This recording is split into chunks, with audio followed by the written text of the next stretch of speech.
The story opens with a woman announcing that with monsters closing in, they're seeking fresh beacons of hope, urging everyone to seize their moment to become heroes and start their journeys here and now, encouraging them to contact the Hero Association.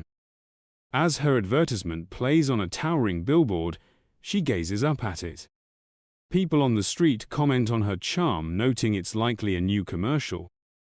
Another person questions why she, an A-rank healer, doesn't participate in raids, as they've never heard of her joining one. She sits there, visibly embarrassed. The narrative reveals that humanity was thrown into turmoil by a monster invasion, awakening a new power called aura within everyone.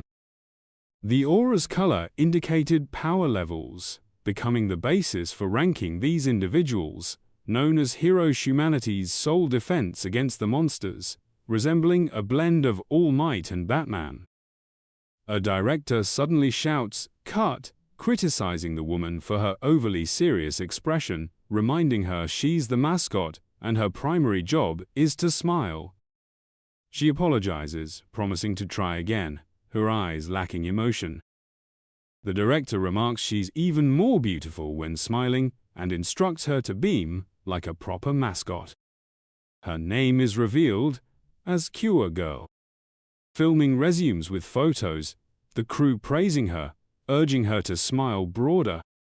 She reflects that this isn't the heroic life she envisioned since childhood.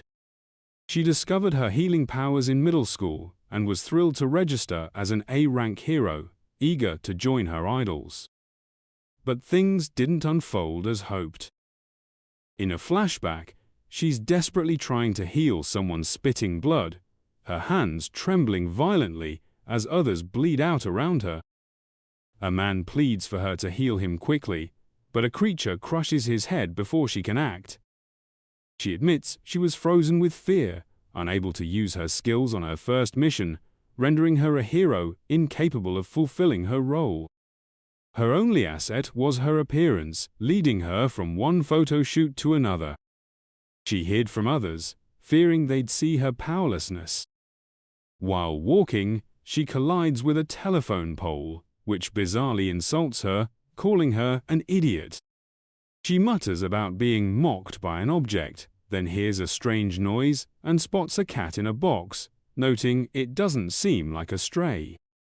She wonders who would abandon it, noticing its teary eyes and a collar labeled "Stronger." Confused, she glances at a nearby gym called Stronger Gym, suspecting a translation or typesetting error, as it might have been meant to be Easy Fun Gym. For consistency, it's referred to as Stronger Gym. She assumes the cat belongs there and heads over, calling out if anyone's present. Peeking inside, she announces she's brought the cat from outside. A man's voice instructs another to lift his hips, with the other complaining it hurts and he can't take it. The man urges him to endure, saying the first time always stings and to hold on. Cure Girl witnesses an awkward scene, feeling bewildered. The man being trained, blushing intensely, alerts someone named Mo Wang to her presence. Mo Wang turns, startling her, and she stammers that she's in the wrong place, suggesting they continue. He stops her from leaving, asking if she's a gym baby, and inviting her in, exuding a bold energy. She internally cringes at his garish tiger-themed outfit, finding it tacky, and tries to explain she's there about the cat. Mo Wang notices the cat, now sporting glasses and sipping coffee, looking remarkably confident. He glances at it, and the cat cryptically confirms his suspicions. The other man's name is revealed as Ki Wong, and Mo Wang instructs him to fetch a protein serving for their customer. Ki Wong complies, leaving Cure Girl puzzled.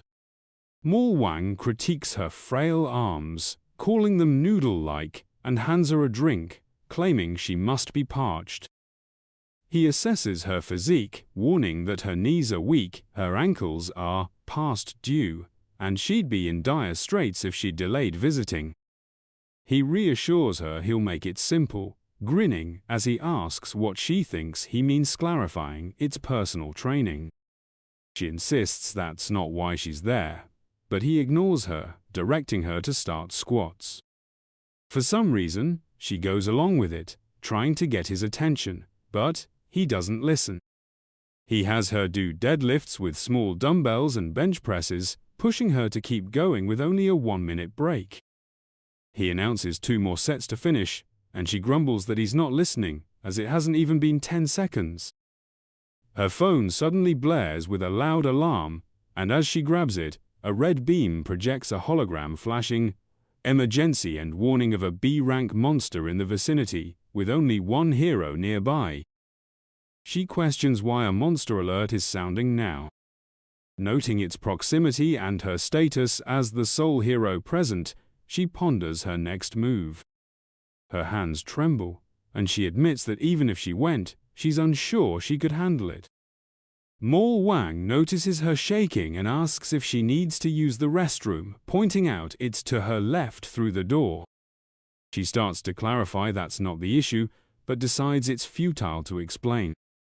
He urges her to go, surprising her. She tries to protest, but he insists he can tell she wants to act and shouldn't hold back, warning her against future regrets. She's taken aback by his unexpected insight. However, he was actually referring to her needing the bathroom, offering her toilet paper as she's already dashed off. He remarks that she must have been in a rush and notes the bathroom's out of toilet paper, calling it bad luck for her.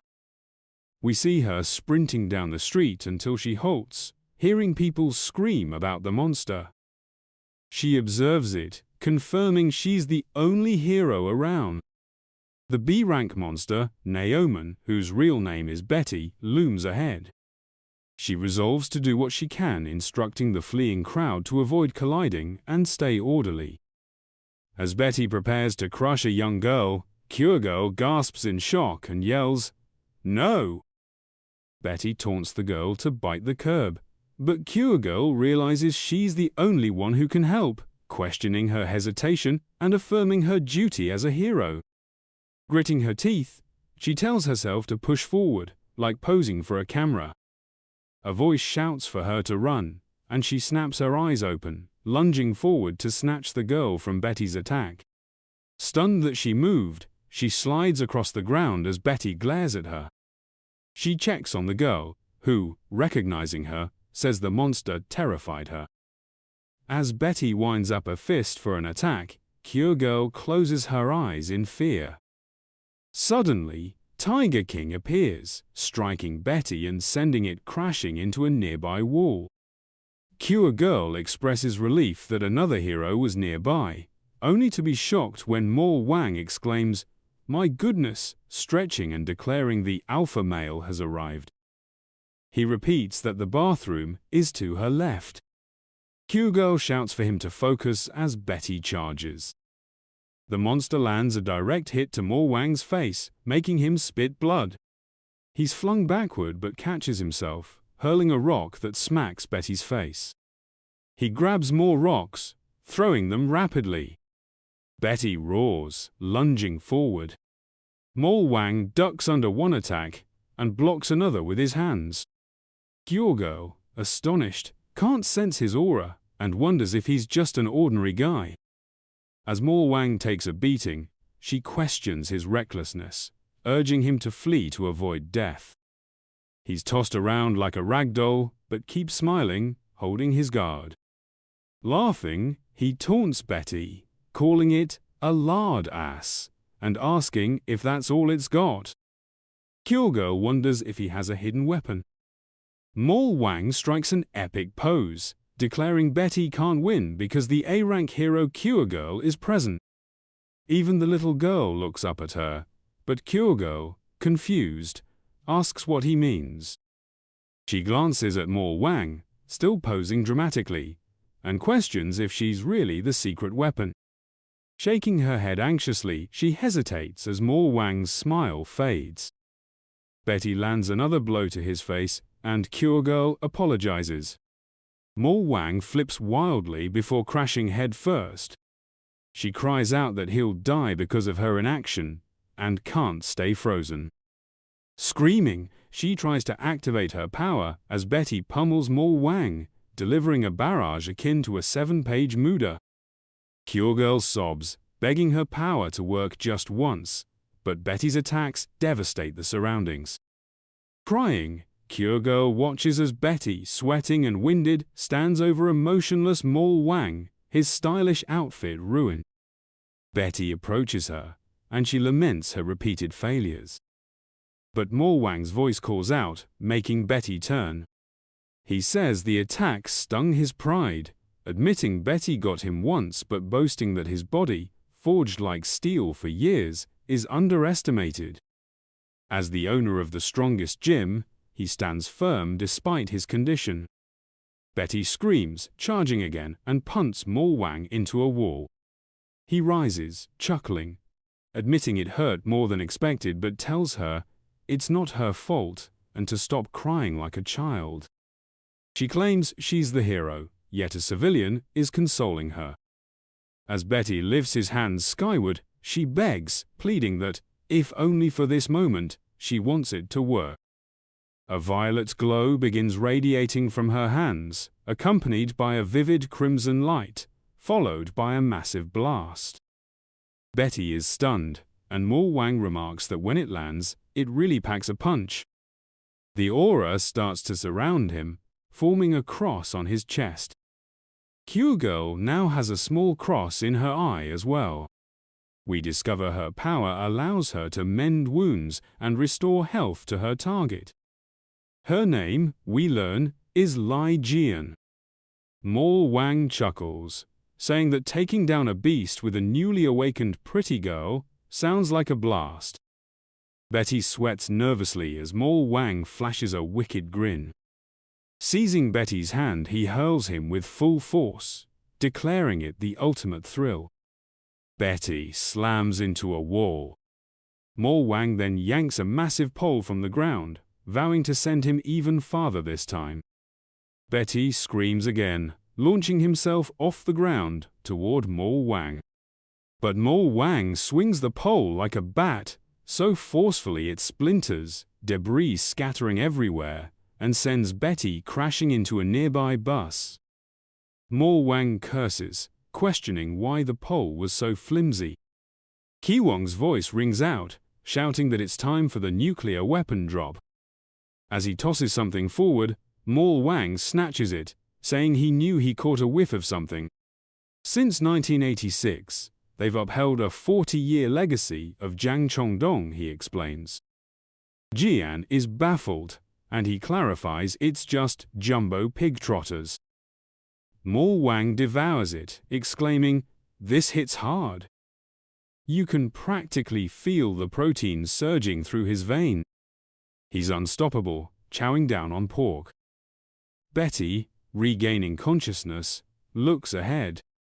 Charging in, he lands a punch to Mo Wang's gut, but Mo Wang just grins. Betty's shocked to realize he didn't hit him but struck the jumbo pig trotter instead. Mo Wang quips that even dogs are left alone when eating, offering Betty a bite before pummeling him, urging him to taste the protein, and smacking him square on the head. As Betty attacks, Mo Wang sidesteps effortlessly, countering with his signature leg press kick. Betty roars, but Mo Wang grabs his stomach, shoves the pig trotter in his mouth, and slams it down, calling it the mouthlot pull down.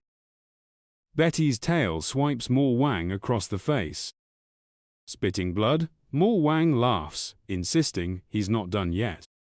They trade blows, the fight so absurdly chaotic it's hard to tell who's winning. Jian activates her power again, her healing aura enveloping Mo Wang, mending his injuries. He leaps skyward, pig trotter in tow, unleashing a primal yell. Betty matches it, but Mo Wang descends with a devastating overhand strike, obliterating Betty. Jian looks relieved, as Betty lies defeated on the ground. Mo Wang tells her this is where her story begins, quoting her ad line. Jian admits she sensed something different this time, smiling brightly, and telling him not to jest in serious moments. She then signs a contract for the stronger gym with her bloody fingerprint, only to be shocked when Mo Wang pulls it out of nowhere, grinning mischievously as he announces a new member. Ki Wong, ecstatic, starts throwing it back, and Jian cringes, muttering about an ominous feeling. Ki Wong keeps dancing as we see Betty still out cold. The scene shifts to Mo Wang scolding Jian to stop fooling around and lift with focus. Struggling with a deadlift, she questions why she's even doing this. A flashback shows Mo Wang forcing her to sign the contract, holding it up as she protested. He pitched unlimited personal training for 100 a month, or 1,300 a year, promising to personally ensure she becomes the healthiest being alive. The weights crash to the floor, and he demands she lift the barbell with discipline. Writhing in pain and crying, Jian says she just wants to go home, that this isn't easy. Her hands are too weak to grip. She recalls a sudden surge of power the other day, unlike anything since, and wonders if it's tied to Mo Wang, whom she mistakenly calls the Horse King then Tiger King, before realizing he's a real person. She muses that staying near him might unlock that power again, though this can't be the way. A cat strolls in, brushing against her leg.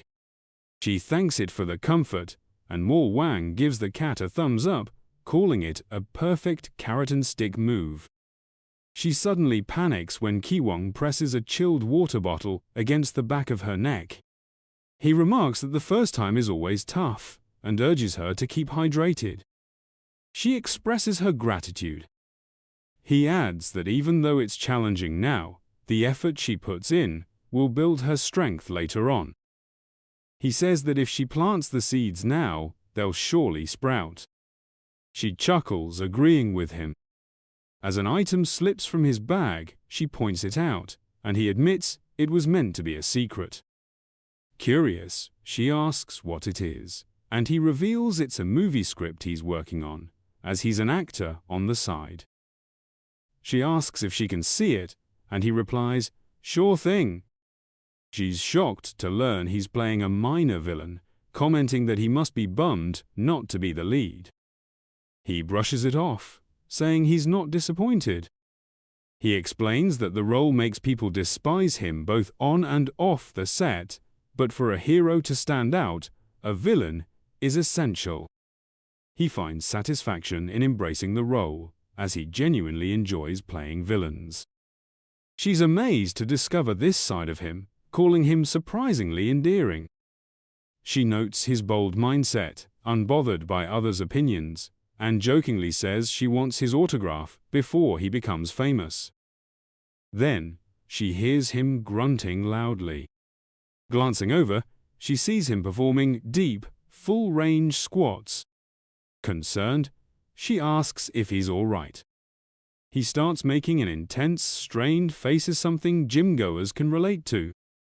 Mo Wang shouts that he's a pathetic excuse for a lifter and questions if that's all he's got. She asks what's happening as he struggles under the weight, and Ki Wong laughs, saying, "This is it." Confused, she presses him to explain, while Mo Wang keeps berating him, asking if he's dishing out tough love. Ki Wong insists he's almost there, but his wrist looks like it's buckling. Mo Wang yells at him to straighten his elbow, calling him weak and threatening to thrash him if he tells anyone they train at the same gym. He declares himself the real deal while Ki Wong is just baggage that needs to pack up and leave.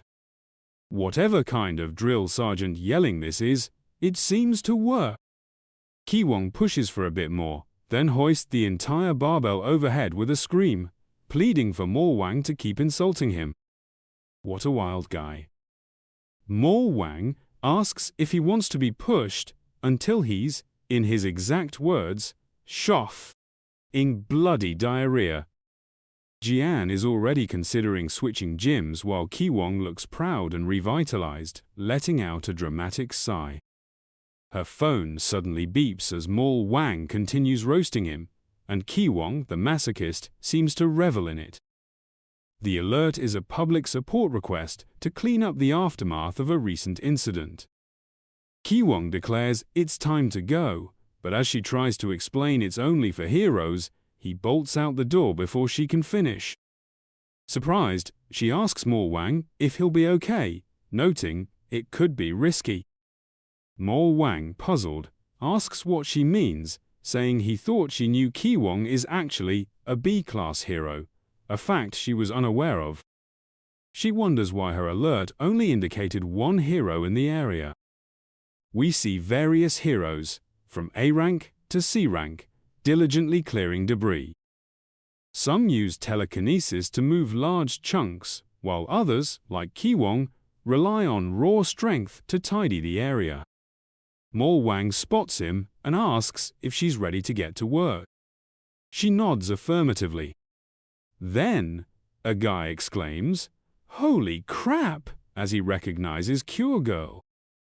He says he saw her on TikTok, where she's striking an anime-style pose. She's been doing trendy dances to boost the Heroes Association's popularity, set to catchy, upbeat music.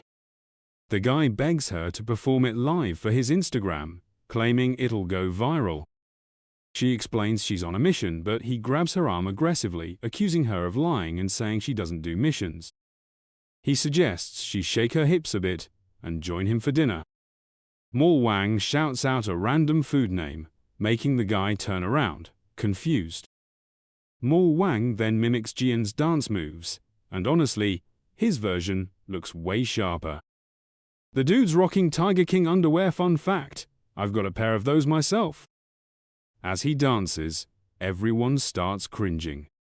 Mo Wang teases if the guy wants to take him to dinner instead, suggesting a few spots.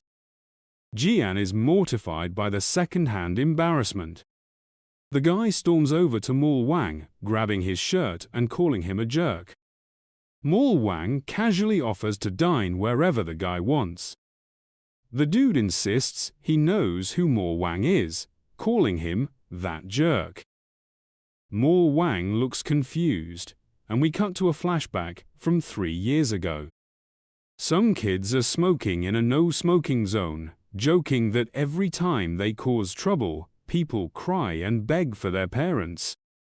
Mo Wang's voice calls out, asking what they're doing in a smoke-free area and requesting they extinguish their cigarettes. He's shirtless in the snow. One kid mocks if he's some kind of exhibitionist, pointing out it's winter. The blonde kid tells his friend to chill, apologizing to Mo Wang for not knowing it was a no-smoking zone. Mo Wang warns them that smoking lowers their sperm count and demands their remaining cigarettes. He adds that since his steroid use has already ruined him, he'll sacrifice their cigarettes for them. Then, one kid rips down a no-smoking sign, laughing that it's a smoking zone now, and spits in Mo Wang's face. He taunts Mo Wang, asking if he's gone deaf or can't hear him. As Mo Wang stands there, the kid assumes he's scared. He charges, saying he'll punch him to make him cry, but the next scene shows a puddle of urine on the ground with a cigarette floating in it. Rip man, that dude's a total psycho.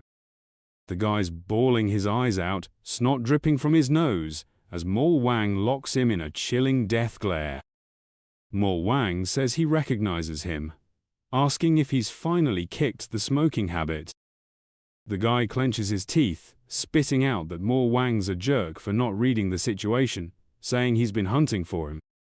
Now that he's grown up a bit, he unleashes an orange glow, engulfing Mo Wang in a blazing column of fire he oddly calls cigarette flame. Jian shouts for M. Wang, questioning what an awakened is doing, attacking an unawakened. The guy snarls that he's not the same weakling anymore and that Mo Wang deserves some revenge, especially now that he's burning. Mo Wang, unfazed, starts humming the tune from when he was throwing punches earlier. Charging through the flames, he smacks the guy across the face, knocking a tooth loose. But that's not all. The dude goes flying through the air. Mo Wang keeps singing, tossing in jabs about how the guy's teeth are scattered on the ground. He mocks him, saying he thought he could take on someone who's been forging their strength for years with some newfound power he didn't even earn. Common sense? The guy's got none. Ji, though, is just shaking her head, insisting Maul Wang should have been charred to a crisp, wondering what kind of cheat code he's got. Then another voice pipes up, asking what's going on, saying they heard a ruckus and missed their buff gym hottie, wondering if this is destiny. The zesty warrior even throws a heart gesture. He was lurking in the background earlier, rocking a pink outfit. His name's a mystery, so is his power, but he's a field manager at the Hero Management Bureau and says he's into those with a Z chromosome. Who'd have thought? The Heart King says, it's been ages, and he's thrilled to see Jian, but she needs to step aside. Jian's curious about their history, and Heart King starts feeling up M. Wang's chest, calling it thrilling and dubbing him darling. She's floored, wondering if she's about to witness some boy-on-boy action, and if this is even the right story. But Maul Wang's face is the total opposite of Heart King's vibe. Heart King starts licking his shoulders, murmuring about how delicious it is. Maul Wang freaks out, bolting away, pleading for someone to save him. As Heart King chases, he yells that he'll make him feel amazing like last time, claiming Diddy taught him well. Ji's like, what the heck does he mean by last time? Then the blonde guy groans from the ground, and Ji looks down, asking if he's okay, telling him not to move too fast. He shoves her back, yelling to keep her distance, and swearing he'll never forgive Maul Wang for what he did. He summons more flames, saying he knows where Maul Wang is, and he's gonna torch his sorry gym to ashes. Jian's shocked at his rage and tells him to hold up, glaring as she asks what he means by burn all. She says he can't do Thaith's the one who started this mess, and should be ashamed for using dirty tricks just because he's not strong enough. He snaps at her to shut it, asking who she thinks she is, threatening to burn her mouth closed if she keeps talking. She hits back with the superhuman law, pointing out that awakened aren't allowed to use powers on civilians, and he's already broken that rule, asking if he realizes how serious attempted murder is. If he keeps causing trouble, she'll stop him herself, as a hero. But tears well up in her eyes. He charges at her, fist blazing, calling her a nobody who's only got her looks, asking what she can even do. She braces for the hit, terrified, but slowly opens her eyes when nothing lands, only to see the guy coated in some strange yellow goo. She's stunned, wondering what in the R. Kelly is happening, when a creature demands to know where the Tangaloo person is, leaving a slimy trail. It says its hands are trembling, it's dizzy, and it needs Tangaloo now. A massive, bizarre dragon slime hybrid looms before her. It's called the Fat Hulu, an A-rank monster with a skill called sugary stomach acid that traps and suffocates its targets. Jian's baffled why an A-rank monster is here right now. It fires its attack straight at her, and she throws up her arms screaming. The attack hits some kind of shield around her, leaving Fat Hulu confused and Jian too, until she figures it out. A woman's voice tells her to move aside, saying she's in the way. She traps Fat Hulu in a cage formed from thin air. Fat Hulu struggles, trying to melt the bars and slip through, but the cage holds firm, locking it in place. Jian looks up, spotting a girl floating above, asking if she's the S-rank hero, Yura. The woman tells her to chill out, revealing her full name is Kimura. Her skill is form implementation, and she's a freelance hero who left the association. Fat Hulu screeches, its body starting to wrap around the cage, and Jian wonders what it's up to. It stretches an arm out toward her, and she panics as her powers fail. Yura calls it gross and sticky, forming something new in the air above her. She lifts her hand skyward, declaring it disgusting and telling it to get lost. Fatty, bewildered, stretches his small, plump hands upward, only to be crushed by her massive air hammer, his pieces scattering everywhere. Jian shields her face, then peeks through her fingers to see he's been obliterated, exclaiming that she's incredible. Yura remarks that she seems familiar, asking who she is. Jian lights up, saying she's spotted her at the association before, and reveals she's Cure Girl. Yura admits she didn't recognize her at first, but then recalls she's the clown from way back. Jian, puzzled, asks what she means, while Yura scans the area for someone, noting they're not around and wondering where they've gone. Suddenly, Maul Wang's desperate screams echo. Heart King is clinging to him, attempting to plant kisses. Bro wants no part of it. Jian asks Horse King what's going on, but Yura smacks Heart King, launching him far away, basically team rocketing him. Yura declares he's useless without her, and says there's no need for thanks. Then she notices Jian running her hands over Maul Wang's arms, comforting him as he sobs, shaken from nearly being overwhelmed. Something ignites in Yura, and she grows furious. Maul Wang confesses he was terrified and barely escaped, but spotting Yura radiating her aura, he perks up. He starts walking toward her, asking how long it's been and why she stopped showing up at the gym, only for her hammer to slam him headfirst into the concrete. She calls him vile, and Jian suggests they must know each other. A yellow goo latches onto Jian's foot. It's Fatty, back again, complaining that her attack hurt. Turns out she didn't finish him off. He lunges for an attack, but Maul Wang grabs Jian, pulling her to safety and warning her to stay alert. Jian feels like a princess in his arms, and he checks if she's okay. She nods, thanking him, and he chuckles, saying it's no trouble. Yura misreads this as flirting and grows even angrier, muttering about this, playing innocent and calling her a grandma pretending to be cute. Then we hear Yura yelp, "My!" and when Maul Wang turns, she's sprawled on the ground, claiming she tripped. She whines about her "ouchie" while batting puppy dog eyes at him. It falls flat. Maul Wang begs her to save him instead. As Fatty charges again, Yura clicks her tongue, and as he smashes where Maul Wang stands, she tells him to read the room and buzz off. Maul Wang clings to her waist while she levitates Jian behind them. She drops a refrigeration unit in front of Fatty. Jian marvels that S-ranks are truly unique. Yura activates the fridge, ordering it to freeze Fatty. His skin tone shifts, hardening as he's frozen solid, completely immobilized. Maul Wang praises her, and she retorts that he's not just going to stand there. She encases him in armor. He says it's perfect, and he can definitely take Fatty down now, but she warns more threats are coming. As she loads him into a cannon, he declares, "This is it."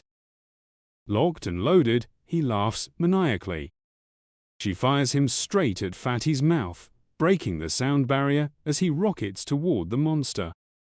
Fatty starts breaking free from the ice, swinging a punch while roaring. Maul Wang meets it with a shoulder charge, colliding mid-air. Fatty's chunks fly as Maul Wang pierces through, shattering his arm down the middle. He shouts, calling it the Fat Buster, obliterating the top of Fatty's head and taking it off. Jian is stunned, but Yura seems unsurprised. Maul Wang lands, proclaiming it the No More Obesity touchdown. Who named this? A strange aura flickers around his wrist, multiple colors fading away. Jian notices, wondering what it was, but dismisses it, thinking he has no powers, so she must be mistaken. Maul Wang turns, grinning at the monster. Yura grumbles about him inviting her to third wheel, and Jian says, "All right." As they walk off, Maul Wang boasts he was awesome. Jian tells him to stop acting tough, while Yura just stares. Looking at the monster, she mutters, "Fine." They all gaze at the food on the plate, with Kiwong there too. Yura questions why Mo Wang's eating pig feet again. He tells her to hush and not mock his protein. She snaps that he eats it daily, calling him a weirdo. Kiwong just thanks him for the meal. Mo Wang says he was going to pick the meat off for her, so she should stop griping and eat. She plays it cool, acting tsundere, saying since he's asking so nicely. But inside, she's panicking, admitting she's totally smitten. Then he immediately tells Jian to say, "Ah." Yura's shocked he's doing something for Jian he didn't do for her, asking if he's for real. Jian insists she's fine and not that hungry, but her stomach growls loudly. Mo Wang urges her to look oh. Kiwong inquires if she genuinely dislikes the food, and Yura snaps at him to be quiet and let her go hungry. Jian explains that it's due to her diet, though she's reluctant to admit it's because of her anorexia. Mo Wang declares that extreme dieting is forbidden and insists that a wholesome meal is essential post-workout, as quality food fosters a strong body. He urges her to take a bite, likening it to 3 sets of 10 eating reps. She insists she's okay, but he slams the table, demanding she eat immediately. She nibbles reluctantly, then her eyes widen in surprise, exclaiming that the flavor is incredible. Vivid Food War-style visuals show 2 pigs twirling in a dance, and she describes it as a passionate tango. She admits it's delicious. Mo Wang asks her to say it again, and she repeats that it's absolutely amazing. He's pleased to see her eating heartily. Yura chimes in, determined not to be outdone. Mo Wang beams, saying it's fantastic, confessing his love for pig feet. Kiwong feels like a fourth wheel, sidelined. The scene shifts to the gym, where Jian is mid-workout, possibly doing good mornings or box squats, though it's unclear since she's seated. She sets down the barbell, exhales, and gazes at her reflection, noticing a marked improvement from the series' start. She remarks that she feels transformed, eating better, and no longer depressed, crediting Mo Wang's workouts. Suddenly, she senses someone reaching out and turns to see a figure with a Shin ramen box over their head, shouting for their brother. Startled, Jian screams, backing away, demanding to know who they are. The figure removes the box, tears streaming, begging her to stop their brother. She explains that, after losing their parents young, her brother took on everything, working tirelessly to support her, even saving enough to send her abroad for school. She graduated college and returned to Korea recently, only to find her brother acting strangely, spouting odd catchphrases, and rarely coming home. She followed him, inspired by Metal Gear Solid, disguising herself to investigate. Jian assures her she doesn't need to hide anymore. The girl, panicked, insists she saw something shocking through the gym window, her face pressed against the glass revealing a cult leader in tiger print underwear.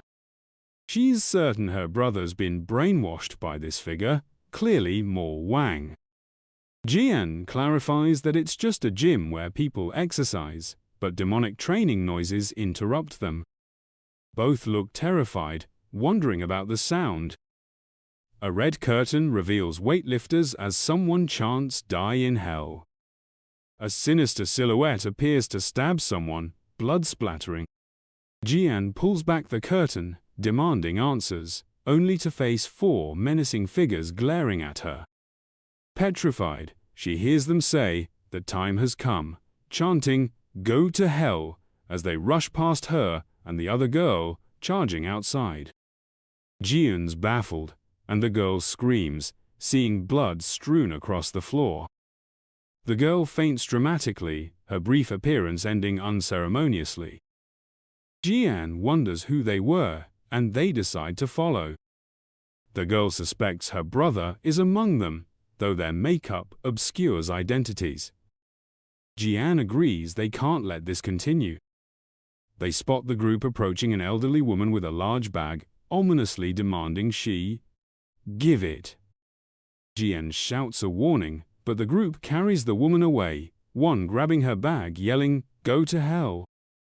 Jian senses something's wrong, and the girl says it's happening again. Following further, they see a boy crying over a ball stuck in a tree. One of the group raises a weapon above the child, looking murderous. Jian screams, "No!" but the figure strikes the tree, dislodging the ball. The boy looks relieved. The figure hands it over, calling it the soccer ball guillotine, warning the kid he's next. Confused, Jian and the girl question their motives. Jian asks if she wants to keep following, and she agrees. They notice rude people smiling at a large gathering, possibly an event. Jian and the girl worry it's a cult, seeing people pay money to join. They must stop them. The girl from earlier chants, die repeatedly, perched on Jian's shoulders, yelling, "Go to hell at someone." As they enter, she hits her head and collapses, carried off.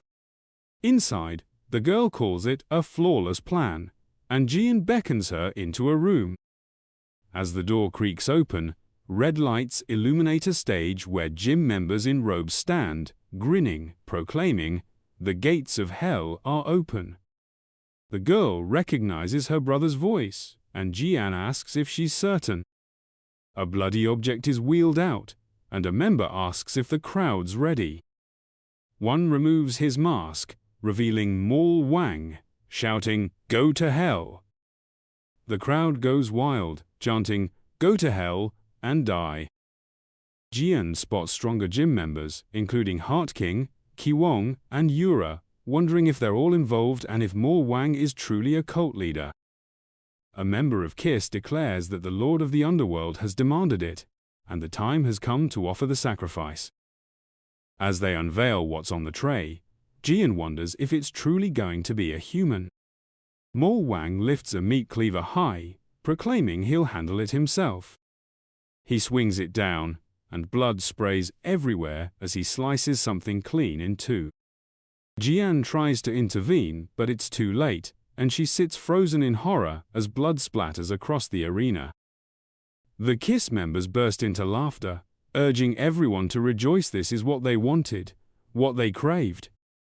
It turns out to be ketchup, and they're tossing nothing but burgers into the crowd.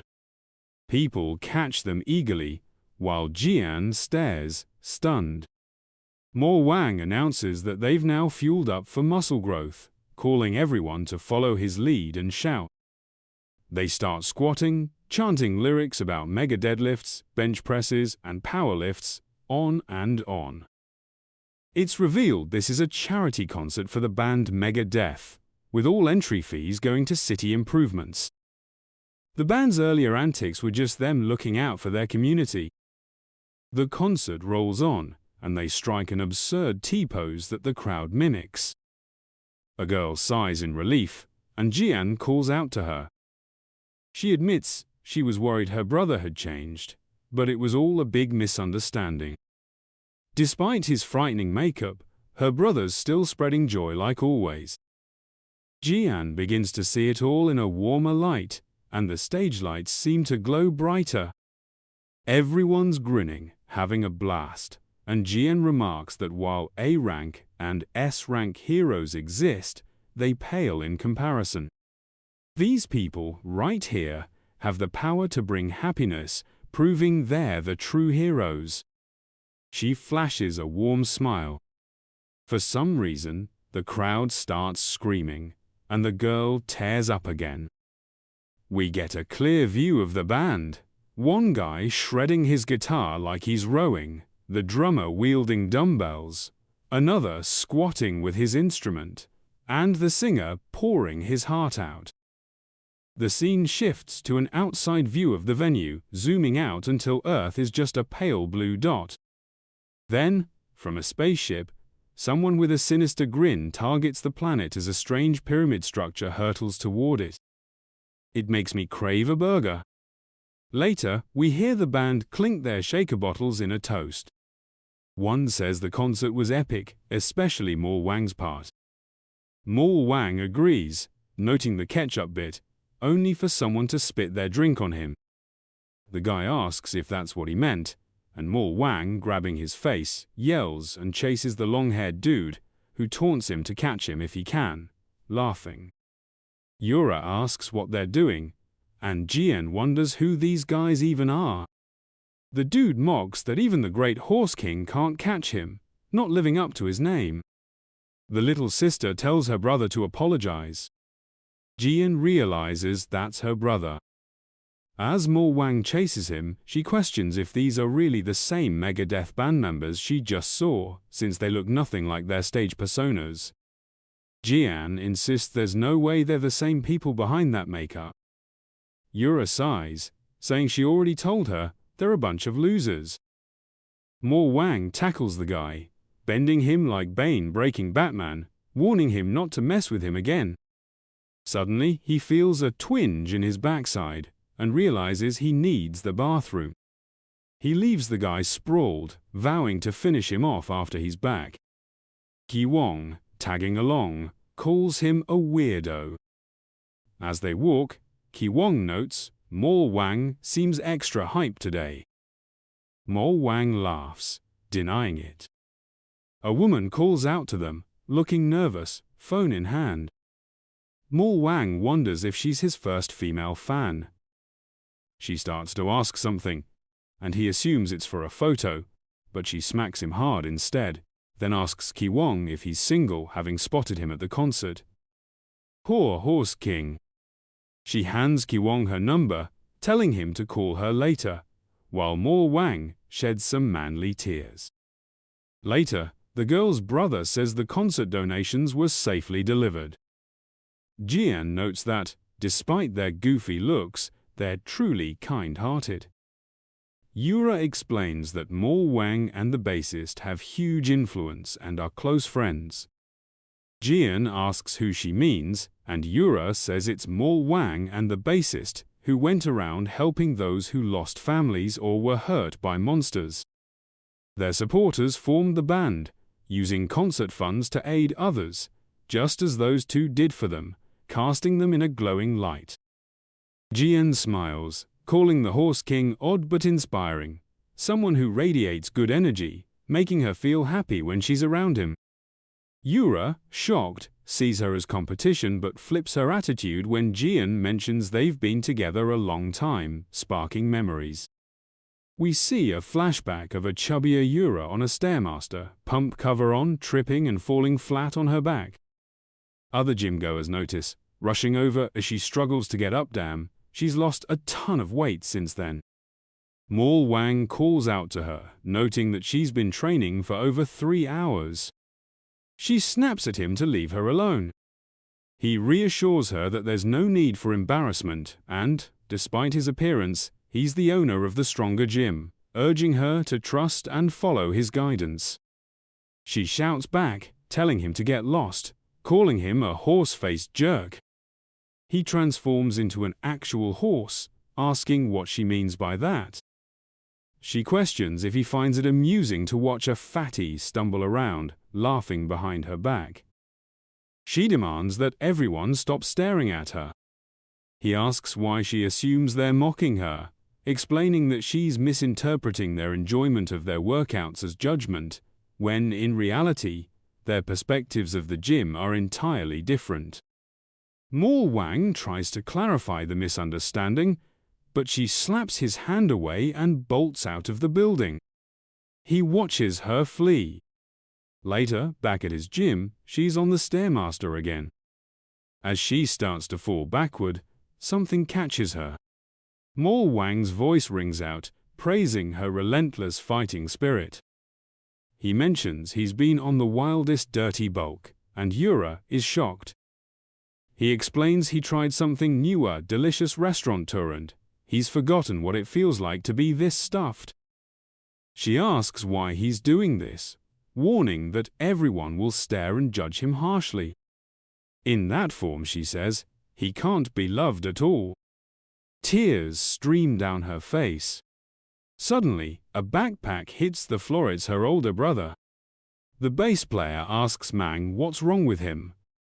Yura says she warned him, and now he'll get roasted too. Instead, the bass player asks if he can take a swing at him. Wang replies that it won't be easy since he's completely stuffed. The crowd gathers, urging others to check out Wang, joking that bro's curvier than a model.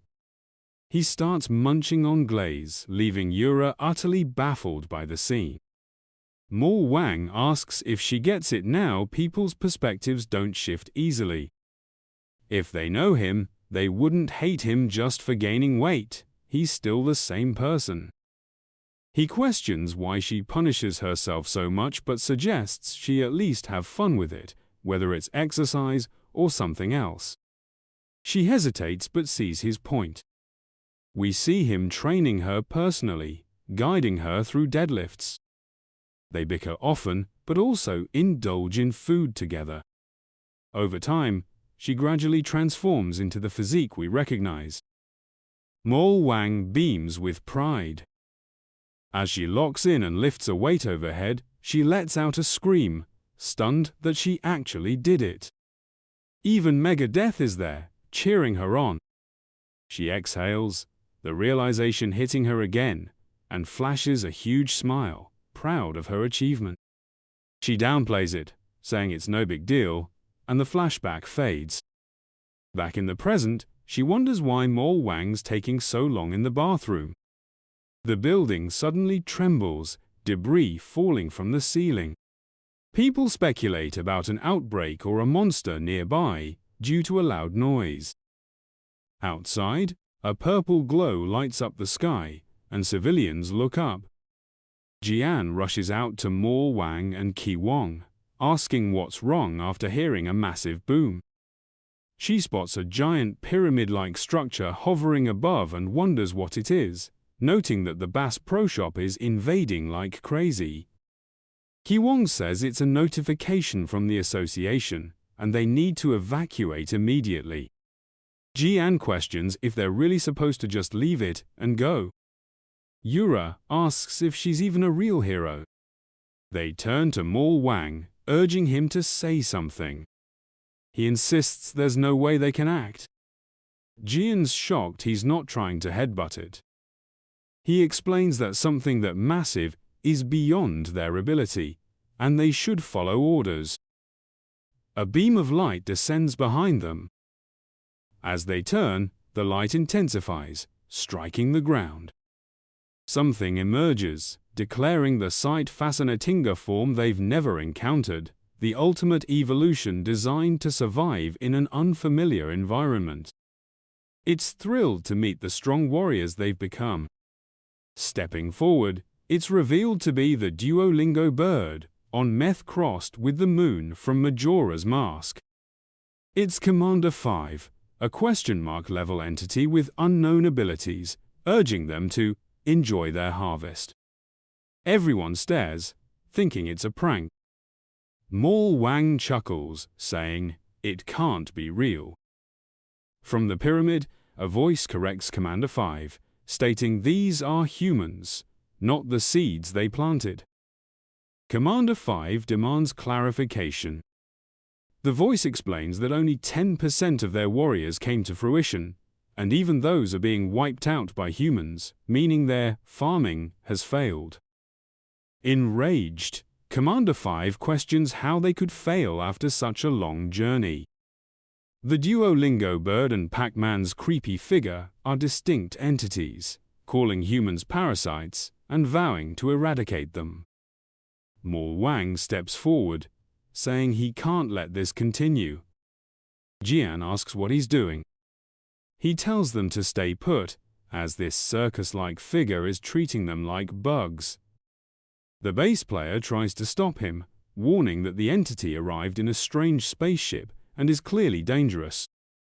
As he approaches, he pauses and shouts to the others, questioning if they're truly this frightened. The Mega Death Crew takes it as a challenge. Wang declares that instructing kids is his specialty. Honestly, I thought Commander 5 was massive. This is the height gap between 5'11" and 6 feet. The Duolingo bird announces they won't tolerate an uncivilized brute talking to them anymore. Wang, gesturing toward his spaceship, yells that he'll get a fine for parking it illegally. Duolingo turns, claiming he's already received 10 tickets, only to realize the ship isn't being ticketed at all. Wang catches him off guard with a swift kick to the back, sending him soaring. Crashing into a nearby wall, Duolingo hears Wang ask who he really intends to wipe out. Enraged, Duolingo charges, vowing to kill him. Wang tells him to hold on, warning there's something behind him. Duolingo snaps that he won't be tricked again. Then, one of the band members slams into him with a dumbbell tackle. Wang remarks that he should have trusted him. As Duolingo hurtles toward the other boys, they strike him with a double swing wombo combo, launching him like an alley-oop straight toward the bass player, who claims he'll end it. But Wang intervenes, saying this one's his. As he pulls back his fist, he declares it's his signature move, the Horse King Punch. Duolingo focuses, and a brilliant blue glow radiates before Wang's face. Suddenly, Duolingo unleashes a powerful energy beam aimed at Wang and the bass player. We don't see if it connects, but Jian and the others scream, "No!" As the smoke clears, a massive scar marks the ground where the beam struck, and people in the background are petrified, as if they'd gazed at Medusa. Wang glances at his shin, questioning what kind of prank this Ish's priceless calf is now stone. We learn the bass player's name is Dave. Wang turns to see him reaching out, fully turned to stone. Shock fills Wang's eyes as Dave's bass hits the ground. Dave topples forward, shattering into countless fragments. The band and even his little sister weep. Jian and the others are stunned, speechless. As Commander 5 readies another energy beam, the little girl rushes over, clinging to her brother's head. The gravity of the situation dawns on Wang. Things just got real. Wang begins to reminisce about the countless moments he shared with Dave, each memory vivid with the joy of Dave's warm grin, promising that their next encounter would be just as thrilling. As fear clouds Dave's expression, his concern for Wang's safety palpable, his younger sister notices and breaks into uncontrollable sobs, shrieking in despair. The other band members, equally distraught, demand to know what's happening.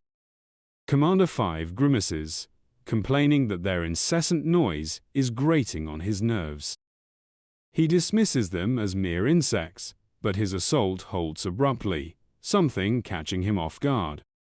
Wang unleashes his own vibrant aura, soaring into the sky, radiating every conceivable color of the ranking spectrum.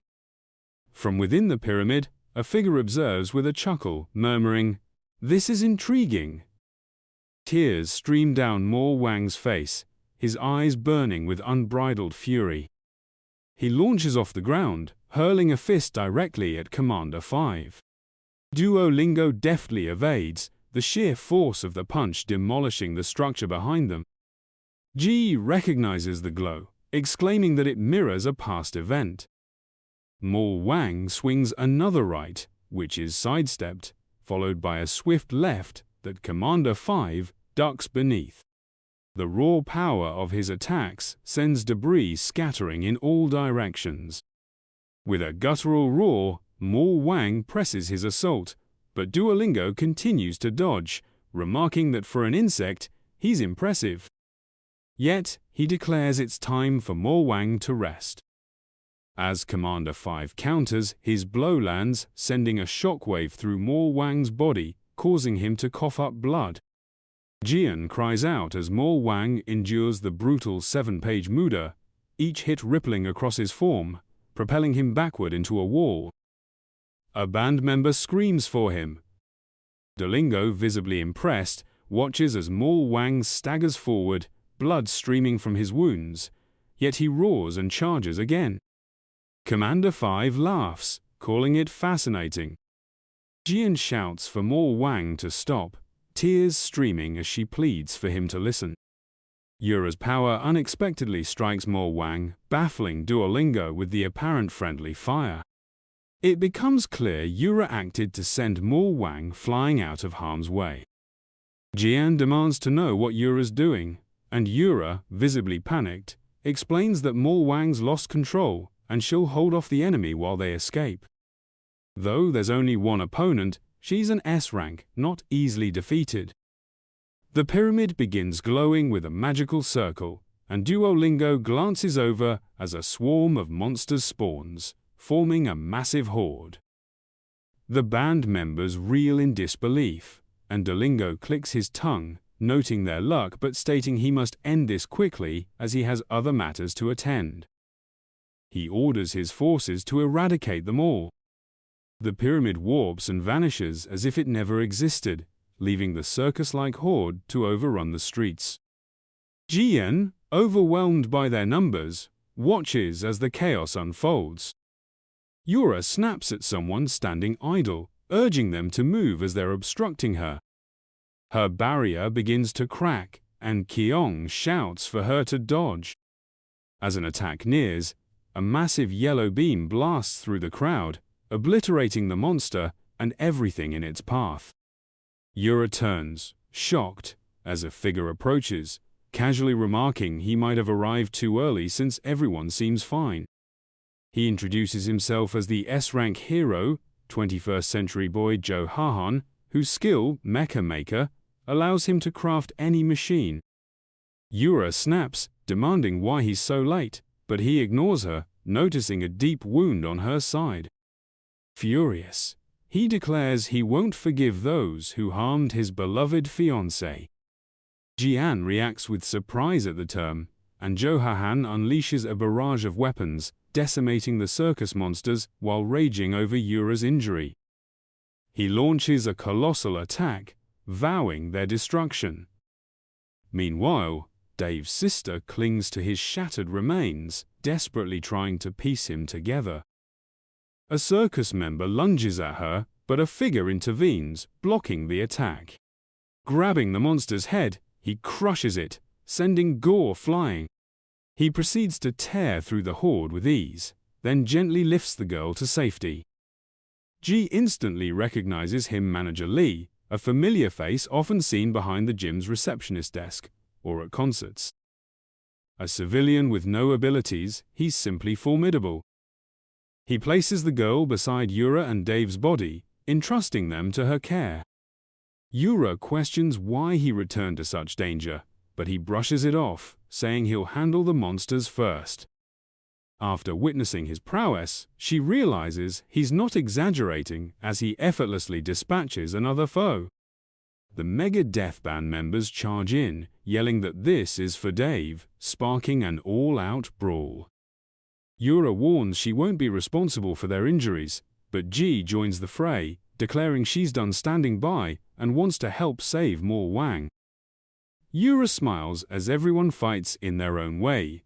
The Mega Death Boys swarm like a JJK battle. Manager Lee dominates with raw strength. Yura and Jian shield the girl, and Joe Hahan unleashes his arsenal. Together, they operate in harmony, each fulfilling their role. Following a fierce skirmish, the chaos subsides, revealing a grim scene of lifeless circus troupe bodies strewn across the ground. Joe Hahan shouts to Yura, promising her a kiss, but she snaps back, telling him to back off. Jihan inquires if that's her boyfriend, and she firmly denies it. Joe Hahan then questions the whereabouts of that guy, referring to none other than Maul Wang, noting his absence. The scene shifts to a forest, where Maul Wang floats unconscious in a pond, drenched in blood. Above, it's not just one pyramid structure hovering in the sky. Multiple pyramids are scattered across the horizon, with monsters relentlessly spilling out of them. A civilian hides in terror, only to be discovered by a monster, and blood splatters as the scene cuts away. The view jumps to a television broadcast, where a voice declares the dire global situation, simultaneous monster invasions worldwide. At this pace, humanity faces defeat within a month. In the Hero Association's senior meeting room, a member remarks that this isn't merely an invasion, it's a cleanup. Another questions if the harvest was accelerated due to a leak, but they dismiss the idea, noting the harvest is proceeding smoothly, with the enemy mindlessly destroying what's in their path, seemingly unaware of their plan. However, one concern lingers. This wave is led by a general, and if unchecked, Earth's destruction is certain. They can't delay any longer and inquire about the samples. A screen displays various user cards, focusing on user 1068, who is reportedly in the hatching process. A man named Black is monitoring 1068, but there's a hitch if the Union discovers this. The alliance could collapse. They decide not to get ahead of themselves and, feeling peckish, consider ordering food, only to realize all restaurants are shuttered. Back at the circus invasion, a bird soars before slamming into a wall, snapping its neck and plummeting to the ground. The monsters communicate, asking one another if they've found anything, but they report nothing. Their odd, guttural da-da noises echo. A building is concealed by one of Joe Hahan's robots, and inside, Yura is furious. She rants about the city's horrific state, noting the association isn't responding her reason for quitting. Jihan mentions there are no alerts either, and Yura wonders if something happened to the association. She feels helpless, stating this is all she can do. Kiwong assures her that everyone is being healed, which is more than enough. He expresses concern for a small cat resting in his lap, but Jihan notes that no matter what they try, the cat isn't recovering. Jo Haehan enters, blaming the horse-headed scumbag for the mess. Yura asks if he dealt with the Megadeth guys, and he confirms he hid them well, though his ears are still ringing from their cries-grown men bawling out there. Yura asks what Mol Wang said earlier about the cat. Jo Haehan, instantly smitten, explains that people call the cat a cryptid, a rare being that shares everything with its owner, emotions, pain, inseparable, just like him and Yura. She cringes, and Jihan remarks that the Horse King seemed off. Kiwong explains it's because of what happened to Dave, Mol Wang's mentor, noting their close bond. A flashback shows a scrawny Mol Wang confessing his love to a woman, who grabs his flowers and smacks him with them, calling him repulsive and demanding he never show his face again. Dejected, he swears off love, only to spot a beautiful woman and declare her his type. Then he sees Dave, caked in makeup, telling him to get lost. The women with Dave urge him to stop acting this way, and Mol Wang wonders why they're with someone like him, convinced Dave must be a dating guru. Mol Wang rushes to him, groveling, begging to be taught how to love. The women call Mol Wang creepy and suggest leaving, but Dave, seeing his sincerity, ends the date and kneels before Mol Wang. He promises to mold him into a proper man, starting with building beautiful rock-hard muscles to attract the opposite sex. A montage follows, showing Dave rigorously training Mol Wang. His leg press form is so atrocious it belongs in a gym fail video, yet after a week he undergoes a dramatic transformation. Dave claps, saying he's finally worth looking at, having completed the basics. Mol Wang credits the trenbolone sandwiches. Dave hands him a vibrant suit, the final piece to become a true manner dating master. He corrects himself. Mol Wang approaches a girl on a bench, claiming it's a coincidence she's there. Wearing a garish, colorful jacket and face paint, he tells her not to be shocked. This is the scent of a real man, and she's the only woman privileged to have it. She appears utterly enchanted. Back in the present, Mo Wang remains unconscious in the pond, screaming, "Stop!" and "No" in a nightmare. Dave, in his thoughts, wonders how he failed when his plan has a 100% success rate, baffled that this woman wasn't swayed by Mo Wang's charm. Mo Wang, defeated, admits he's at a loss. Dave wipes off his makeup, revealing his technique verified by over 30 women, rated 200 out of 100. He's stunned it didn't work, questioning where it went wrong. Mo Wang, seeing Dave's bare face, realizes he's just a good-looking con artist and threatens to kill him, laughing bitterly. Dave tries to explain, but Mo Wang screams for him to shut up, still trapped in his nightmare, yelling for someone to run. Ki-wong reflects on how Mo Wang must have felt losing Dave. Jihan questions when they even got close in that story. Yura stresses that Mo Wang is in a bad state, and they need to find him. Jo Ha-han says it's impossible he doesn't know where Mo Wang is, and a drone search turned up nothing. He points out the chaos outside, which they've all seen. Yura insists she'll look for him herself, breaking down at the thought of him being gone, unsure what she'll do. Jihan asks if there's another way, and Jo Hae-han snaps that he's a genius, not a god. Someone begins entering the building, and a shiver races down Ki-wong's spine. In the next panel, as he disappears, the Heart King's voice echoes, asking if anyone ordered a dose of love, promising to tenderly soothe their wounds. The group is baffled by his presence, and he questions why they're all assembled here instead of chasing the scent of a love-starved man he detected. He insists his radar can't be faulty. Johan, puzzled, asks how he found them, since the building was cloaked with a hologram. The Heart King chuckles, declaring that no force can block the power of love.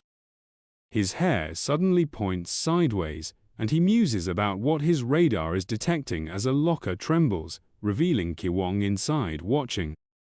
POV. You're playing out last. The Heart King appears before the locker, proclaiming he's found his love-deprived man.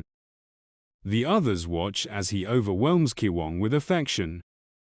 Jian, observing how the Heart King located Ki-wong, has an idea. Ki-wong is bombarded with kisses wild. Jian calls out, but the Heart King, claiming he's indulging in a feast, tells her to return later. She focuses on his radar, saying it's the key.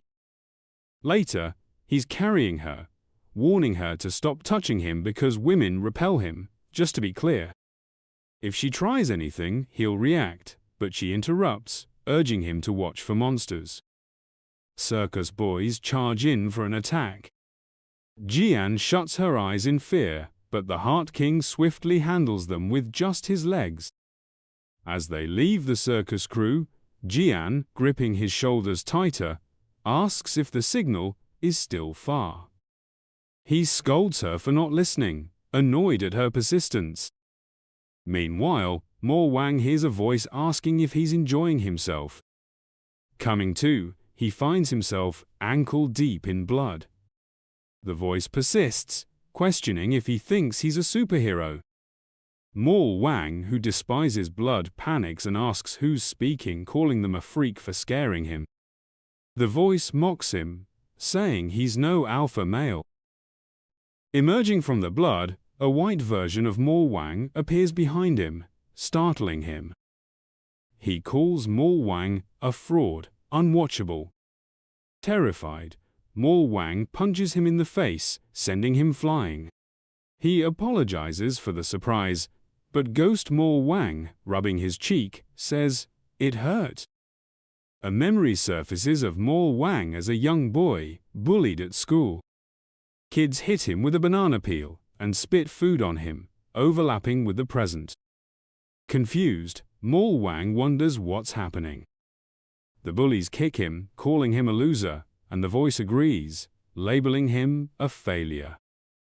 Mo Wang demands to know who's speaking, frustrated by their interference, and suspects it's a dream. He punches himself, waits, but nothing changes. His younger self taunts him, calling him a scrawny punching bag with no right to act like a protagonist, just a fool. Mo Wang snaps back, dismissing the nonsense, and steps backward, bumping into Dave's statue. The statue mocks him, saying his sheep thinks he's a hero for rebelling, that his real man lifestyle is absurd, and blames him for everything, suggesting he should have died for calling him a villain. Overwhelmed with guilt and fear, Mo Wang shuts his eyes. When he opens them, he's bewildered, now on a train. As it moves, he sees Jesus being whipped, and someone cosplaying Akira, wondering why these subway villains are here. A nod to Akira, where cosplayers are seen as villains. A voice calls out, catching his attention, and he glances up to see Yura. He remarks that she's causing a public disturbance. She snaps back, telling him to quit ordering her around since he's just a weak villain with no authority. He wonders aloud when he ever tried to control her, but she presses on, questioning why he's arguing back when he's got no abilities to speak of. Off to the side, someone shouts that they've been deceived. They tear into him, calling him not just a failure, but a villain too. Yet, they add that even villains have some principles, and he's in this weird grey area kind of a villain, but not quite, just absolute garbage. It's Kiwong who's speaking. Mo Wang, confused, asks what's happening, and why everyone's obsessed with this villain talk. Another person storms into the room, baton in hand, demanding everyone take their seats. He's the top regulatory villain, asking if they've found one, and if they're looking to get themselves killed. The crowd keeps piling on, labeling him a troublemaker. Even Dave's little sister shows up, blaming him for everything. Manager Lee appears, branding him a creep. As the train regulator tries to calm everyone down, the accusations continue. Mo Wang insists he's not any of these things they're accusing him of. Clearly, he's grappling with some kind of mental struggle, the weight of it all crushing him. He shouts that he was only trying to protect them all. They retort, asking how he could protect anyone when he's spouting gibberish and pretending he doesn't know he's the one who caused Dave's death. This might explain his delusions. Back in reality, Jean is shaking him, urging him to snap out of it. She says he's in bad shape, completely out cold, and they need to get him to a hospital. Heart King interrupts, telling her to hold off, saying he's not actually unconscious and a hospital won't help. She demands an explanation, and he describes it as a kind of deep sleep, but not quite the same. She presses him to clarify, and he calls it a woman's intuition. Confused, she asks what he's getting at, and he tells her to pay attention, pointing out how glossy his lips look. He suggests it's like a fairy tale where a prince is cursed by a witch, stuck in a deep slumber, and only a princess's kiss can wake him. She smacks him hard, telling him to back off, then feels bad for hitting him so forcefully and apologizes. She wonders if he might be onto something, places her hand on his chest, and tells him to hang on, promising to heal him. She starts using her ability. Meanwhile, an alert warns everyone of an A-rank or higher monster approaching. Johan exclaims that this is insane.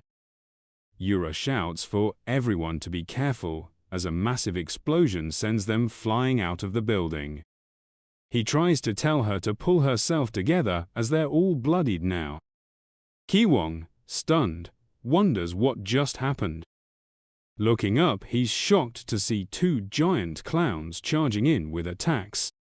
They aim a punch right at his spot, but Manager Lee blocks it. It's wild that this guy has no power, she's just built tough. He coughs up blood, and the two enemies exchange a glance before one dashes off, dragging Manager Lee aside. Kiwong yells out in protest but gets distracted as the other clown moves to attack him. Johan zooms in with his jetpack, grabbing him, saying he didn't expect them to get caught so fast and that these aren't ordinary monsters. The clown closes the gap, launching another attack. Realizing he can't dodge, they all take the hit, sent crashing backward. Scraping across the ground, Johan's machine breaks, leaving them unable to escape. The clown moves to finish Yura, raising its foot to crush her. As it stomps down, debris flies everywhere after hitting something. The monster, intrigued, wonders what's going on. It's revealed that its foot landed on someone's back, Kiwong, who wonders if this is his end. He wanted a cool death, like his idols who made their protagonists shine. Still, he thinks, it was a decent life, and maybe in the next one he'll achieve his dream. On a nearby rooftop, a scarf flutters, signaling another hero's presence. Kiwong spots Himit's Red Mask, who can mimic the skills of fictional action heroes. That power could be incredible. The red clown turns, and Kiwong seizes the moment, grabbing Yura and running off with superhuman speed, shouting for Red Mask to act. Red Mask, however, stands still, saying nah. Kiwong demands to know why, but a punch sends him flying, causing him to drop Yura. Spitting blood, he asks Camera 1 how the shot looks. Camera 1 says it's perfect, with a great angle, as Blue pummels Manager Lee. Camera 2 films Yura, knocked out, and they've got a drone ready. Kiwong asks why they aren't helping, as Manager Lee is getting destroyed. They start a 10-second countdown, and Red Mask prepares for his scene. His assistant says he's good to go, but he replies, not yet. Manager Lee is getting beaten badly while Red Mask watches. Johan tries to escape with Yura, and Kiwong's horrified expression earns praise from the cameraman, who says it needs to look even more desperate. A flashback shows Red Mask being praised for improving daily, looking down at someone Kiwong Gan saying they did well too. Kiwong is an actor on Red Mask's show. The director compliments Kiwong's expressions, saying they genuinely seemed scared for a moment. Kiwong thanks him, but Red Mask says there's no need, as he's the hero who shines because of the lousy villain. Kiwong asks what he means, and Red Mask laughs it off, saying it's a joke and that the audience will love this episode. He looks forward to the next one, where he'll shine even brighter, proving justice always wins. Kiwong found this inspiring. Kids watching on their phones count down from 5, excited for the show. Red Mask appears on a live stream, telling everyone not to fear, vowing to save them. He leaps into action, landing like a superhero, declaring he'll fight to save one more person, starting his catchphrase, "Hottest flames, fast as lightning." But Kiwong interrupts, calling him out, yelling what the hell he's doing. The cameraman questions what's bothering Kiwong, who snaps back, calling him a piece of, again, telling him to pull himself together, branding him a complete fraud, weak as anything, and saying he'd lose a brawl to a scarecrow.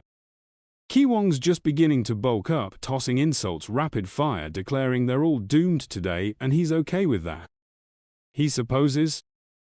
The cameraman, puzzled, asks what Kiwong's up to as he fiddles with the audio equipment. Kiwong smirks, saying the guy's zipper is down. When the cameraman checks, he realizes it's a trick, as Kiwong swoops in, kneeing him in the face, mocking why he's bowing. The others are baffled, having thought Kiwong was just an innocent bystander. Kiwong laughs, saying it's a prank, and they all better kneel if they want a villain, he'll give them a true one. The cameraman grows nervous, and the clowns, still babbling in Dada, remark that his face resembles the ruthless legend of the Demon Lord, the most deplorable personality in existence. The drone operator urges Red Mask to halt, but he insists they press on. Thrilled by a villain who intimidates even the camera crew more than the monster-san notes he looks familiar, someone who takes a solid beating, making this a great show. He shouts, labeling him a despicable villain, demanding he stop. Ki-wong retorts, naturally, I'm vile, I'm a villain, after all. Johan mutters, confused about what he's witnessing, and Red Mask says he expected no less, firing a peace beam, ordering him to vanish. Ki-wong instantly teleports behind him, and Red Mask, anticipating this, swings an elbow at his face. Ki-wong grabs the cameraman by the throat, saying he didn't see that coming. Red Mask pauses, calling the hostage situation pure evil. Ki-wong repeats that he's evil because he's a villain, then hurls the cameraman at Red Mask, sending both crashing. Dumb and Dumber watch, noting he's even more wicked than they are. Another cameraman yells for Red Mask, who, in the name of justice, vows not to forgive Ki-wong. He flashes the cameraman an OK sign, instantly calming him. Red Mask charges back, telling Ki-wong to brace himself, and Ki-wong throws the same warning back. Red Mask throws a punch, which Ki-wong ducks, leading to an intense brawl, trading blows evenly. Even Manager Lee comments that Ki-wong might actually win. Johan questions why Lee's so calm, pointing out Red Mask is a B-rank hero, hiding his true strength for dramatic effect. It seems accurate as Red Mask gains the upper hand. He admits Ki-wong roughed him up but declares it's time to end it. His punches send Ki-wong flying, and he chants, "Oh, mighty nature, the moment has arrived." The cameraman recognizes this as his ultimate move. Red Mask, channeling the avatar, calls upon fire, water, wind, and earth to empower his fist. The cameraman hypes it as the element punch, and Red Mask rockets forward, the entire Avatar saga wrapped in his fist, aimed straight at Ki-wong. Ki-wong stays still, and Johan declares it's over. But then the two clowns smack Red Mask in the face, shocking everyone. Even the kids on the livestream gasp as Red Mask's mask flies off, his nose bloodied, and he's pummeled. The clowns strike a stylish pose, shielding Ki-wong. The livestream cuts to standby. The clowns kneel, pledging loyalty to the Demon Lord. Lee and Johan are stunned, and Ki-wong, after a brief pause, chuckles at the Demon Lord title, agreeing to pursue world domination. The clowns laugh, breaking into a wild dance, radiating intense aura. Suddenly, a mallet slams down, flattening them, and Yura calls them fools, announcing the show's over. Back in Mo Wang's dream world, he sees his past self rising from a pool of blood, and he's pummeling it, shouting how many times he has to say he's terrified and they need to stop. He just beat up a ghost. A brilliant light appears in the sky, and a giant golden cross emerges. A bald old man descends, and Mo Wang wonders if this is Jesus, joking that his 5 years of perfect summer Bible camp attendance paid off, though he didn't expect God to be bald. Instead, a woman with Jian's face and wings descends. Mo Wang's baffled. She asks what he's doing, and he says he's relieved she's here, admitting he was terrified. She tells him to stop, and the white version of himself demands to know why he brought backup. Jian threatens him, asking if he wants to die, telling him to shut up and step aside. He quickly backs down, saying he misjudged the situation. Outside, Jian's still healing him, sensing his energy but also fear and dread, with an unknown presence lurking. Heart King, sweating, leans in for a kiss, but she stops him, saying she'll help Mo Wang soon. Mo Wang starts coughing up blood, and Jian notices a red and white aura forming around his abdomen. She describes them as dark, cold energies swirling and clashing with his own, wondering what's happening as he continues to spit blood. Inside his mind, Jihan inquires if he's aware of what's happening outside. Drenched in sweat, he confirms he knows, and so does his white counterpart. She retorts that he's aware, but still lounging here, chattering and fooling around. Mo Wang insists he doesn't want to, but this jerk keeps dragging up old wounds and messing with his head. Whitey snaps back, telling him to get his story straight. It's his own pathetic, self-absorbed attitude that's ruined everything. Jihan shouts for them to quiet down, and they instantly drop to their knees. She scolds them for their endless babbling, urging them to stop talking and settle it like men. They wonder if she means a fistfight, but she clarifies she's talking about his gym bros. With a snap, she conjures an entire gym, declaring it's a showdown of the big three lifts. Mo Wang boasts this is clearly the superior gym, and she announces the first event, deadlifts. The rules are straightforward: take turns, increase the weight each time, minimum 10 kilograms. One shot per lift, fail, and you're out. She asks if there are any questions. Whitey starts to speak, but she brushes him off, saying, "If there's nothing, let's get started." Mo Wang jumps in heavy at 450 kilograms. Whitey gapes, asking what kind of lunatic starts there. Mo Wang declares he's ending this fast, unveiling a secret move, rolling the weight forward like an ab wheel. Jihan calls his lift done and summons the Tofu Horse King instead, mocking Whitey's lack of creativity in his own mental world, asking if he forgot as he claims victory. Mo Wang warns him not to get smug, saying he was just warming up. Next up is the bench press.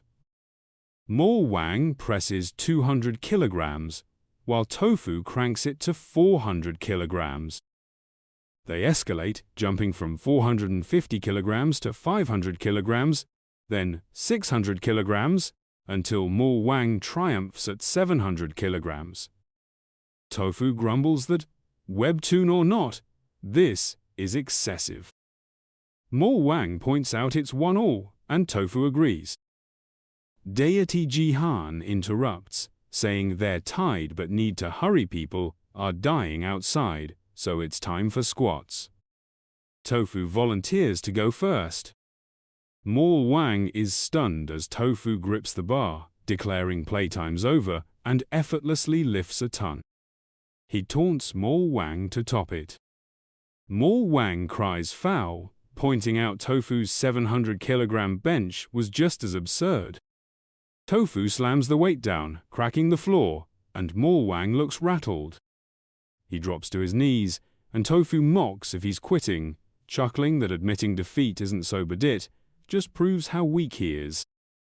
But Mo Wang digs his hands into the ground. Tofu, confused, asks if he's trying to gain traction or something, calling it laughable. Suddenly, poles shoot out from the building, latching onto nearby structures. Tofu, bewildered, says this is Insinite's 4,000 tons. As Mo Wang attempts to squat 2 entire buildings, he heaves the bar up from the ground and onto his back. Tofu insists it's impossible.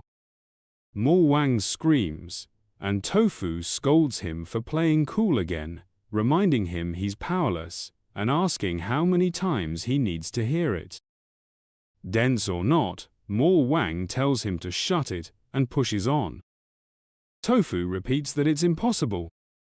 Mo Wang retorts that he's a man, and if Tofu wants to complain, he'll prove him wrong. Tofu trembles, saying it's always been this way, giving up would be easier, especially after Dave's death, yet Mo Wang persists. Mo Wang admits it's exhausting and looks foolish, but whining changes nothing. If he has energy to talk, he can grit his teeth and move forward their young, with a bright future ahead.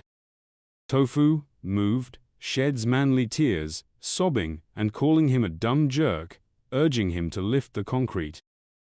Mo Wang grins, and Tofu asks if he's happy losing. Deity Jihan snaps at him to stop the drama, grabbing his pants for an epic wedgie, demanding he finish fast. The wedgie sends the buildings spinning. Mo Wang, realizing his manhood's at stake, musters all his strength, stomps the floor, and shatters it. Tofu falls, screaming, wondering what this absurd power is as the buildings buckle. Falling, he sees a tiger effortlessly lifting the structures and grins, saying he expected no less. Mo Wang nails the 4,000-ton squat, even if it's in his mind insane work. Back in reality, the real Jihan is shocked as Mo Wang stands before her. Breathing heavily, he breaks the stone on his leg, saying he overcame it and kept his promise. She blushes, calls him gross and cringy, but Heart King says his pheromones are driving him wild. Mo Wang turns, knowing his path. The scene shifts to the Duolingo bird, puzzled that the parasites Johan and the other Ser still alive. Yura warns it's dangerous, and Mo Wang tells Jihan he'll catch her later. She asks what he's doing as he takes off at Mach 5. Heart King calls him sexy as Mo Wang races to save everyone. The crowd stares, and Dumber wonder if he knows they betrayed him, opting to stay hidden. Over the radio, someone says the Duolingo bird seems overwhelmed and can't lose to humans. He yells for them to shut up, insisting he's fine. They note he's taken heavy losses and looks stretched thin, offering support. Furious, Duolingo leaps off the building, landing beside them, vowing to crush them all instantly. Johan says he needs 3 minutes for something incoming. Yura offers to hold him off, but Kyong, not done with his villain arc, steps up first. He calls him a villain, but right now, he seems more like a hero. Yuro ponders what he's going on about, and if he's half dozing. Johan tells him to snap out of it, stop with the nonsense, and sit down, questioning why he's trying to look so cool. But Kiwong is eating it up, declaring this is the moment, flashing his Demon King grin. Dumb and Dumber cheer that their Demon Lord has returned, and Kyong charges forward, vowing to take down the frog first. He swings, but Duolingo ducks under, calling him barbaric, and lands a solid gut punch. Grabbing his head, Duolingo says it's time to rest and slams his face straight into the pavement. Manager Lee shouts for him, and Kiwong is literally embedded in the concrete. Duolingo turns, telling him to stay down, but then he hears rubble shifting and feels a shiver down his spine. As Kiwong rises right behind him, Duolingo wonders about his aura, how he survived that blow, and why he's staring him down. He hits Kiwong with another gut punch, sending him soaring. One of his minions cheers, saying he's got this, but Kyong laughs, saying there's no way they think they've won, and he's never felt this alive. The dopamine rush is unreal, and he can't hold back. Duolingo charges, lifting rocks, declaring playtime's over. He waves his hands, pummeling Kiwong with telekinesis, shouting for him to die. Kyong starts coughing up blood. Manager Lee wonders if Duolingo got him and yells it loud enough for Duolingo to turn, puzzled. Kiwong seizes the moment with an eye gouge, which Duolingo dodges. Then he gets hit with Luffy's gum Gatling, and Yura echoes the yell, asking if he got him. Kiwong holds his ground, and Duolingo wonders why they keep shouting. But Kiwong claims this power is endless, a feeling he's never known.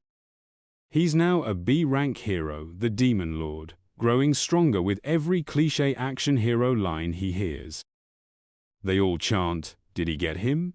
repeatedly, and Kiwong walks through Duolingo's punches, his crew hyping him up too. He ducks a kick and lands a jumping headbutt. Duolingo reels, then punches back, sending him flying, calling him a worthless insect. Another guy on the ship shrugs, saying, "Oh well." As Duolingo bleeds, he realizes the attack's landed. Pac-Man starts charging an attack from his stomach. Yura, recalling it killed Dave, yells for Kiwong to run as the blast shoots toward him. It blows a hole in the wall, and she drops to her knees, thinking he's gone. One of the men claims victory, but Duolingo stops him, calling it a flag. From the dust, Mo Wang's voice says he arrived just in time. Duolingo is shocked. Kiwong, out of his Demon Lord mode, gazes at Mo Wang like he's smitten, as Mo Wang notes he was in real danger. This feels like a shoujo manga panel. Yura's thrilled, but Johan's fixated on the cat, calling it a super-evolved cryptid that pulled it off.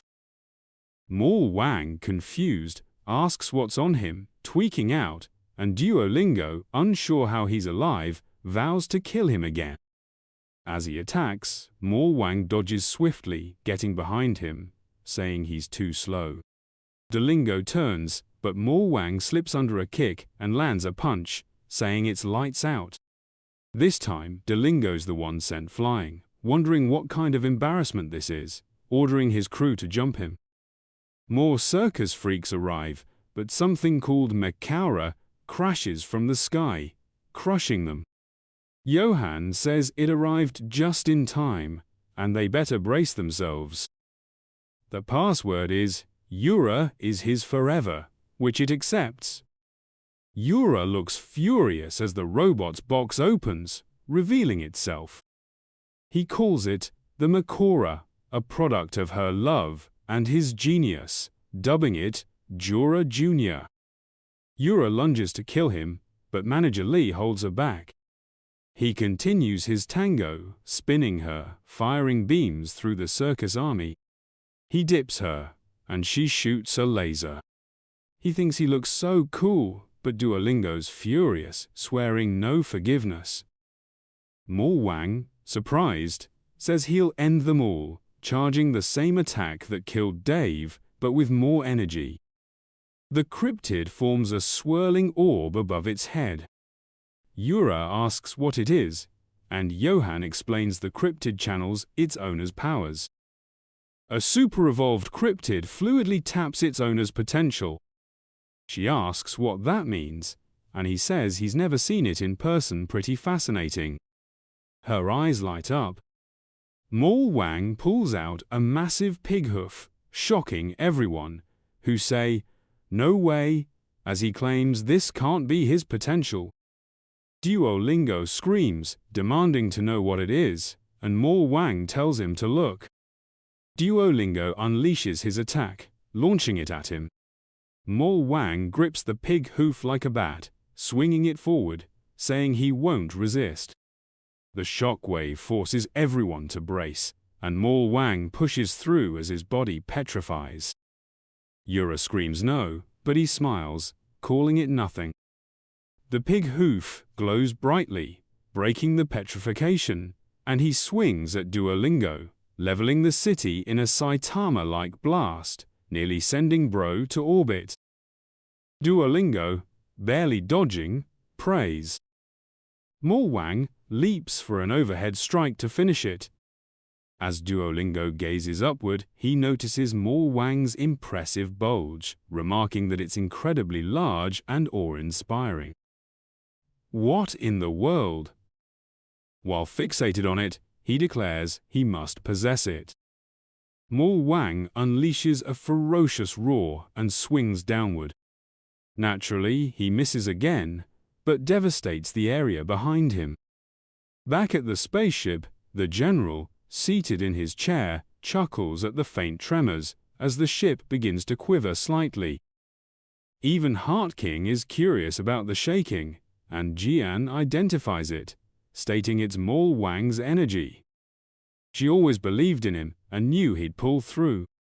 As the city crumbles in chaos, we learn Duolingo met an honorable end, fixated on a bulge, and Mo Wang ponders his next move after emerging victorious. He looks up to see another commander glaring down from a pyramid-like structure. Mo Wang calls out, urging the guy to come out instead of hiding away. The figure steps out from the pyramid and stares down intensely. The general inquires if Duolingo was defeated. The figure confirms it. He muses if there was anything noteworthy, and they note a distinct difference in other cultivators' ability to endure repeated battle conditions.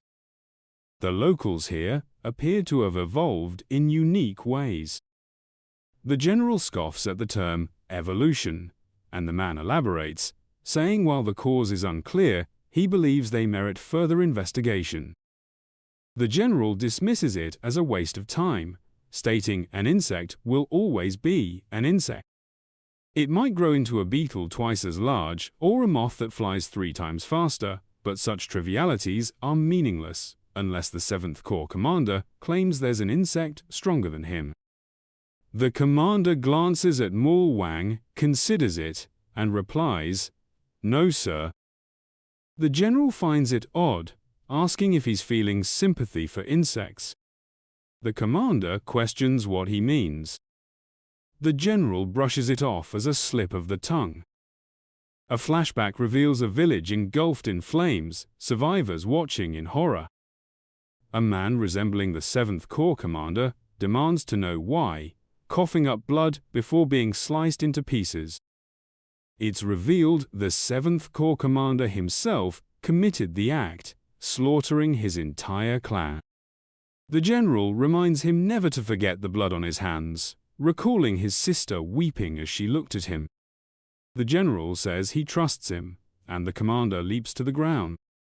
The cryptid meows, and Maul Wang acknowledges the danger, noting this opponent is far stronger than Duolingo. With Duolingo gone, we'll call this figure the commander. He declares nothing has changed, and stomps the ground, creating immense pressure that tenses everyone and makes breathing difficult. He lifts his foot, taking another step, fracturing the earth beneath him, the pressure intensifying with each stride. It escalates until everyone watches helplessly as he passes Yura and Johan. No one can move as he strides by, dismissing them as insignificant. He suddenly hears something, turns back, spots Dumb and Dumber, and extends his hand toward them. Realizing they've been seen, they apologize before coughing up blood and being hurled through the air. They're shocked he attacked his allies, and from a distance, in an instant. Yura says her body is paralyzed, and this is perilous. Her heart pounds, but Maul Wang leaps at the commander from above, swinging down with a massive shockwave. It's futile, though Maul Wang's face and body contort in pain, and he drops his pig foot. The commander grips both his wrists with one hand, asking if this is all he's got. Lifting him into the air, he demands answers, noting Maul Wang has surpassed normal human physical limits and questioning how he exceeded a set boundary. Maul Wang retorts, asking what he's rambling about, and says if he's so curious, he'll need to pay 5,001. He tries to knee the commander in the face, but the commander catches it, saying he had his chance. He slams Maul Wang to the ground and rears back his fist, striking him, causing more blood to spill. As the commander advances, Yura screams, "No!" The commander raises his hand, forming a massive tiger's claw overhead, calling it a waste. As he prepares the attack, he bids farewell and swings down. The attack rockets forward. What an epic move! Maul Wang appears in agony, but a light intervenes, though the attack persists. The commander is startled as Maul Wang grabs his pig trotter again, laughing that the protagonist always rises thanks to Jian's healing, enabling him to fight back. The commander is stunned, questioning the aura surrounding Maul Wang, even emanating from his bulge. The tiger's eyes glow, unleashing a roaring howl. The commander is shocked as it repels his attack. As the tiger's form dismantles the assault, Maul Wang warns him to savor this, as it's his full power, and he cleaves through the attack with a Saitama-level swing. The commander levitates to dodge as his attack crashes to the ground. Jian apologizes for her delay. Mo Wang calls it a close one but is thrilled the stunning heroine arrived. Heart King asks if this is the guy who scratched his husband, and the Megadeth members ask if anyone needs background music as their truck pulls up beside them.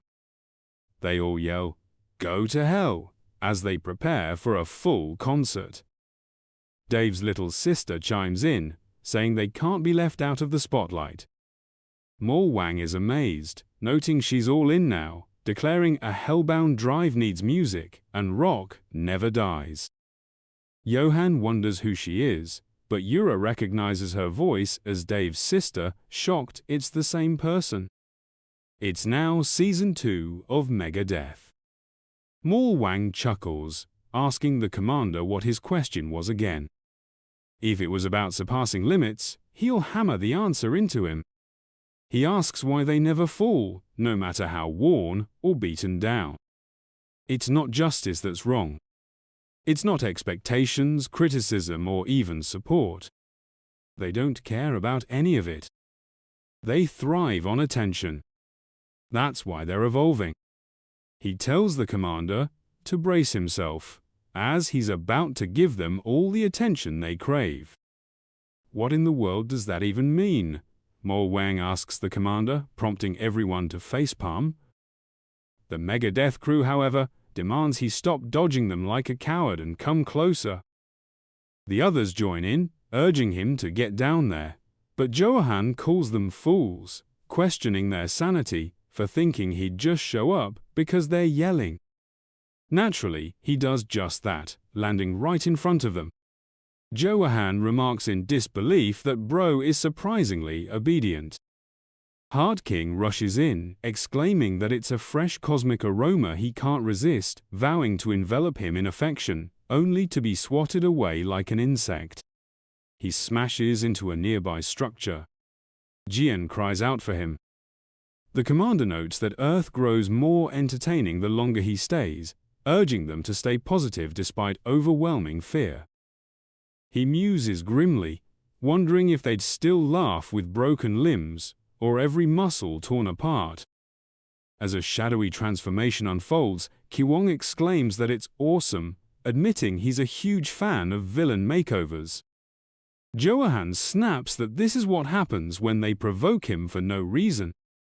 Yura, however, insists they shouldn't be afraid, citing a proverb about keeping your cool even in a lion's den. Her confidence falters when she sees the size of this guy's jaws, realizing he's transformed into a massive lion.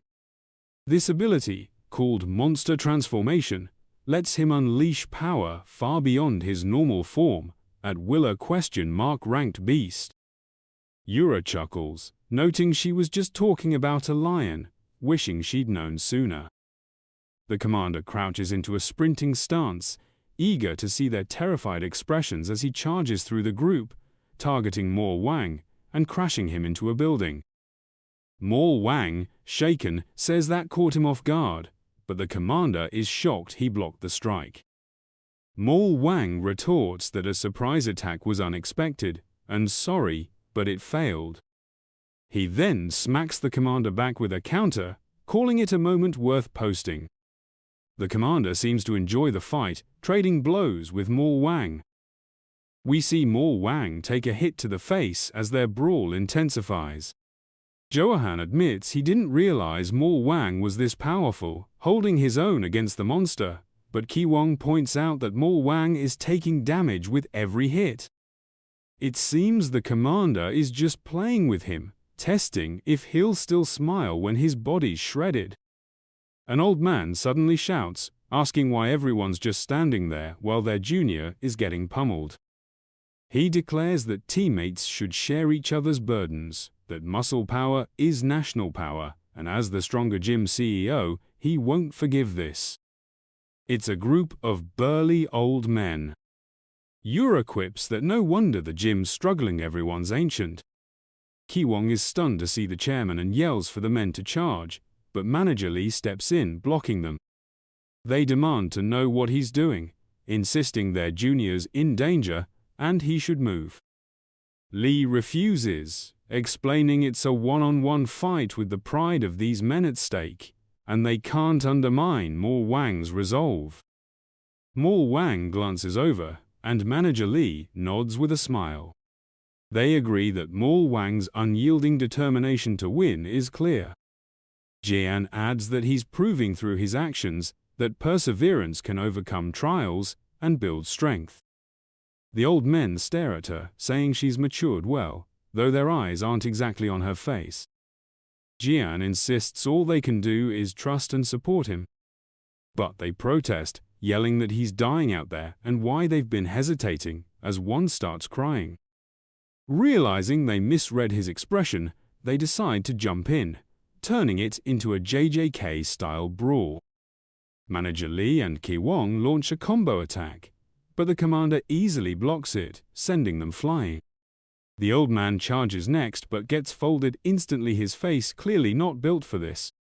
As they're sent soaring, Johan unleashes the Tango Buster, firing a beam at the commander. The commander blocks it effortlessly. Johan looks worried as the commander strides through the beam, closing in. Just as he's about to chomp Johan's head, a massive explosion erupts. Johan, eyes shut in fear, slowly opens them to find he's still alive. Heart King declares he's no weakling.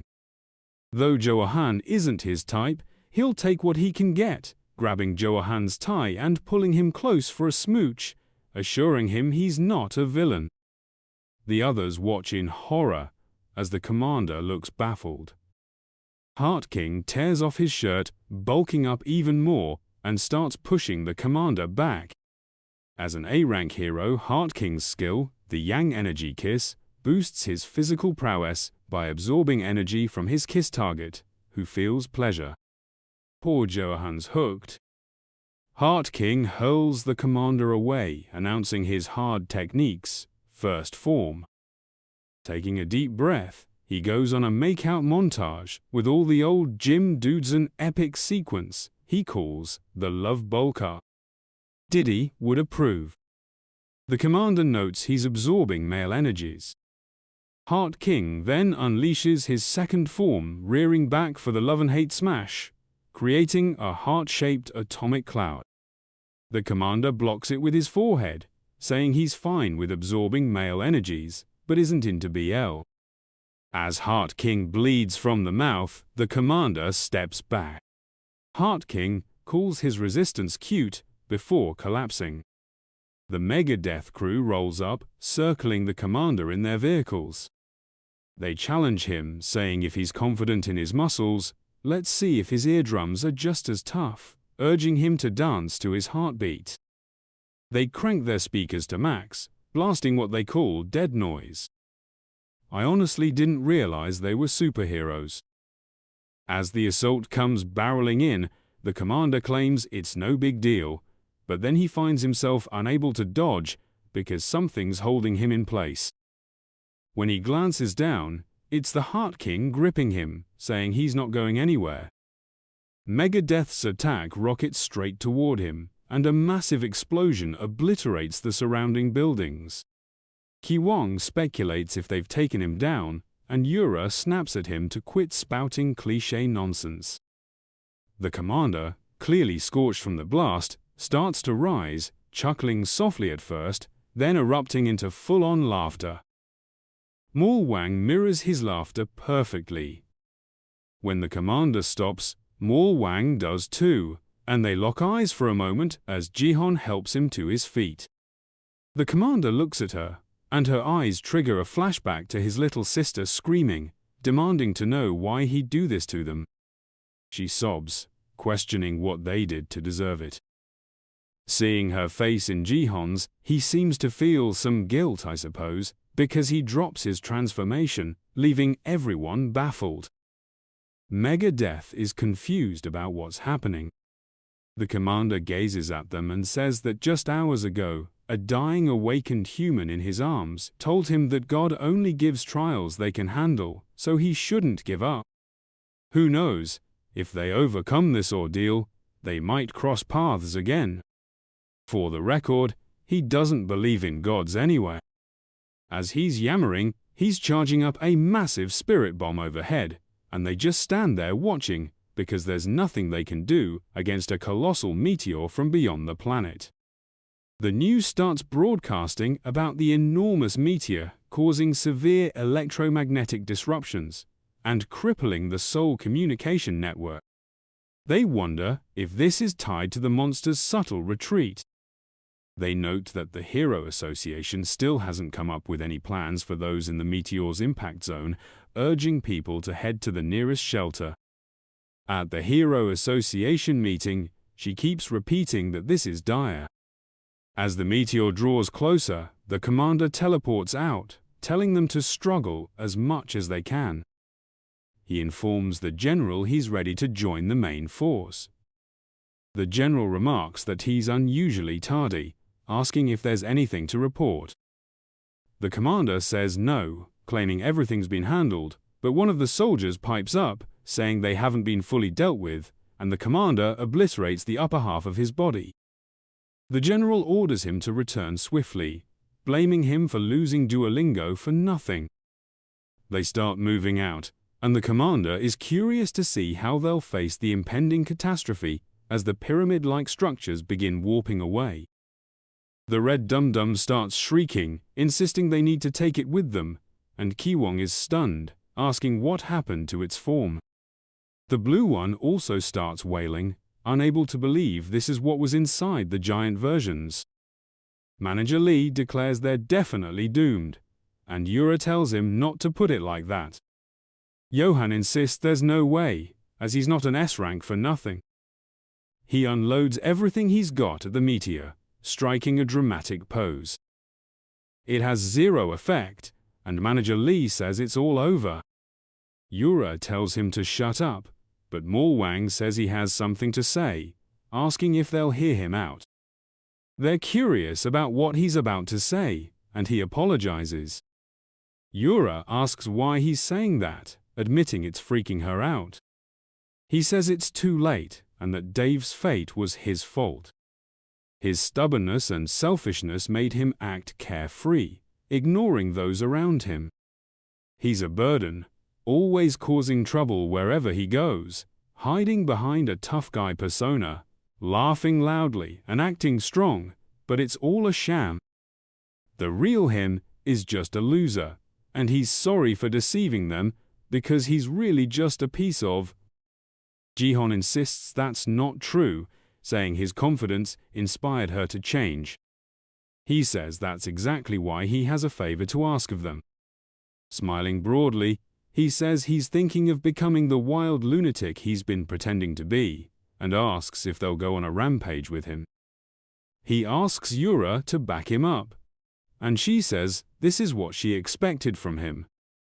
She forms a massive spring, creating a huge trampoline, and as he prepares to launch, he declares he'll show them what being truly crazy looks like, as he hurls himself at the meteor full speed. Yura casts her ability on him, enveloping him in its power. Dave's little sister chimes in, saying it's time to turn up the volume, and they use dead noise to give him a boost from behind. As they execute this combo attack, Johan says he's in, and launches his jetpack, which latches onto Wang's back. Jihon locks in, telling him to go all out as he now bears the cross on his chest. Wang roars that this is how it's supposed to be, as he rockets headfirst into the meteor. Kiwong and Dumber shout for him to go, and everyone else joins in, yelling in unison. A blinding light engulfs the horizon, followed by a massive explosion, sending debris flying from the meteor. As the dust settles, the meteor is nearly intact, and the Mega Death members remark that this is reality. Jihon grunts as the meteor hurtles toward a building. Wang gets beneath it, holding it back with his pig trotter, and yells at it to stop messing with him. Yura's armor begins to crack, and he starts coughing up blood as it collapses into the building, triggering a massive chain reaction that affects nearby structures. Ji gradually opens her eyes, puzzled about how she's still alive, and wondering where Wang is. The meteor, it turns out, hasn't slammed into Earth. Mole Wang, grunting with every ounce of his strength, is holding it aloft while squatting, using the pig trotter as a makeshift barbell. She shouts for him to hold on as she begins casting a spell, but her hand starts bleeding heavily.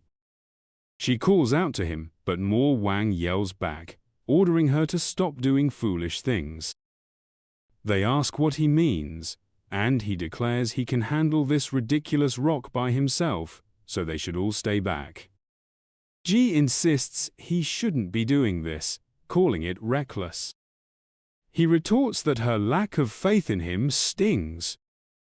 Yura questions if he truly expects them to abandon him to sacrifice himself, refusing to let that happen. Johan, however, has other plans. He swoops in, grabbing both of them, while Yura screams and sobs, insisting Mole Wang will die. Johan counters that they'll all perish, and Mole Wang bought them time for a reason. As the meteor sinks lower, Jian notices a faint smile on Mole Wang's face as everyone starts fleeing. Dave's sister weeps while glancing back, and Mole Wang declares he can save everyone, calling it a good thing. Jian begins to cry as he starts buckling under the strain. Dave's voice cuts through, urging him to raise his head. Mole Wang immediately pushes back against the meteor. Dave asks if all this commotion is really over a rock, saying he thought Mole Wang was going to show them what a true alpha male looks like. We see a crutch, revealing Dave is alive. The Megadeth members burst into tears, shouting his name, and even Johan questions how he's still alive. They speculate that perhaps the curse lifted when the green villain died. Yura remarks that he should have been shattered. Dave, however, can't reveal that superglue saved him by piecing his rocky parts back together. He challenges Mole Wang, asking how long he'll complain like a child, if he wants to revert to the loser he once was, and if a beating would snap him out of it. Mole Wang grins, daring him to try. He takes a deep breath, positions his feet parallel, hands slightly wider than his shoulders, and braces himself with perfect squat form. He bends his knees slightly, exhales, then inhales deeply once more. Dave tells him to give it a big count when he's ready, counting to 3, and urging him to lift that. Mole Wang grips with all his might, roaring as he pushes upward. A fiery aura glows beneath the meteor, and Dave encourages him to keep lifting. Blood pours from Mole Wang's mouth, shocking him as he bleeds heavily. Dave insists he can't weaken now, and that he's capable of this. Everyone watches as the meteor inches closer. Johan declares it's truly over, and Yura, struggling to stand, says she must help him. Johan tells her to stay calm, as she's in no condition to assist anyone. Sobbing, she says she can't bear to watch him suffer while he's trying so hard. Jian begins glowing with every type of aura. Johan is stunned, and she mentally asks herself if she'll revert to her old, fearful self. Having regained her powers, she resolves to help Mole Wang by any means. The building beneath him starts collapsing, crushing him, and Jian screams that she desperately wants to save him. She activates her powers on the building itself, which begins to repair. Johan is baffled, wondering what's happening as the structure restores itself. Mole Wang regains his footing, and they're astonished to see the building mending. A Hero Association member remarks that their predictions were spot on. They thought Cure Girl's power was limited to healing people, but her true ability is time inversion. She tells Mole Wang she'll support him with everything she has. The pig trotter he's gripping transforms into a metal pole, giving him a proper barbell to squat the meteor. He grumbles that he thought she was supposed to help, not make it heavier. An old man's voice calls out, addressing Mole Wang as his descendant. This is the old man he mistook for Jesus. Dave drops his crutches, exclaiming that this can't be real, just a legend. Even Manager Lee calls it the stuff of myths. Everyone is bewildered, saying it's none other than an ancestor. Manager Lee insists it's impossible because they all know what it means. Yura, confused, demands he explain. He says there's a bodybuilding legend that if someone pushes their muscles to the absolute limit, tearing muscles and tendons beyond recovery, the ancestor descends from the heavens to help them surpass mortal limits. But there's one condition for activation, making it legendary. The person must never have been touched by yin energy, meaning only the purest virgin can do it. Mol Wang interrupts, yelling at him to shut up. The old man warns that his breathing is erratic and he must focus. Mol Wang again tells him to be quiet, and when asked if he's really a virgin, he screams once more to shut up, pouring all his effort into the task. A drone captures the scene, showing the ancestor, and the news reports it, asking if everyone can see this astonishing sight: a muscular elderly man holding up the meteor with his bare hands. They acknowledge it's hard to believe, but its true elderly bodybuilder is single-handedly saving Earth. The poor guy gets no credit. Yura shouts that he can lift this foolish rock and that she doesn't like men who lose. Civilians join in, cheering through tears, urging him to lift that. Mol Wang channels their encouragement, screaming as the entire city of Seoul chants in unison, even Dumb and Dumber, yelling up, up, repeatedly. As the city screams for him to get it up, Mol Wang takes the deepest breath of his life, squeezing every ounce of strength in his body.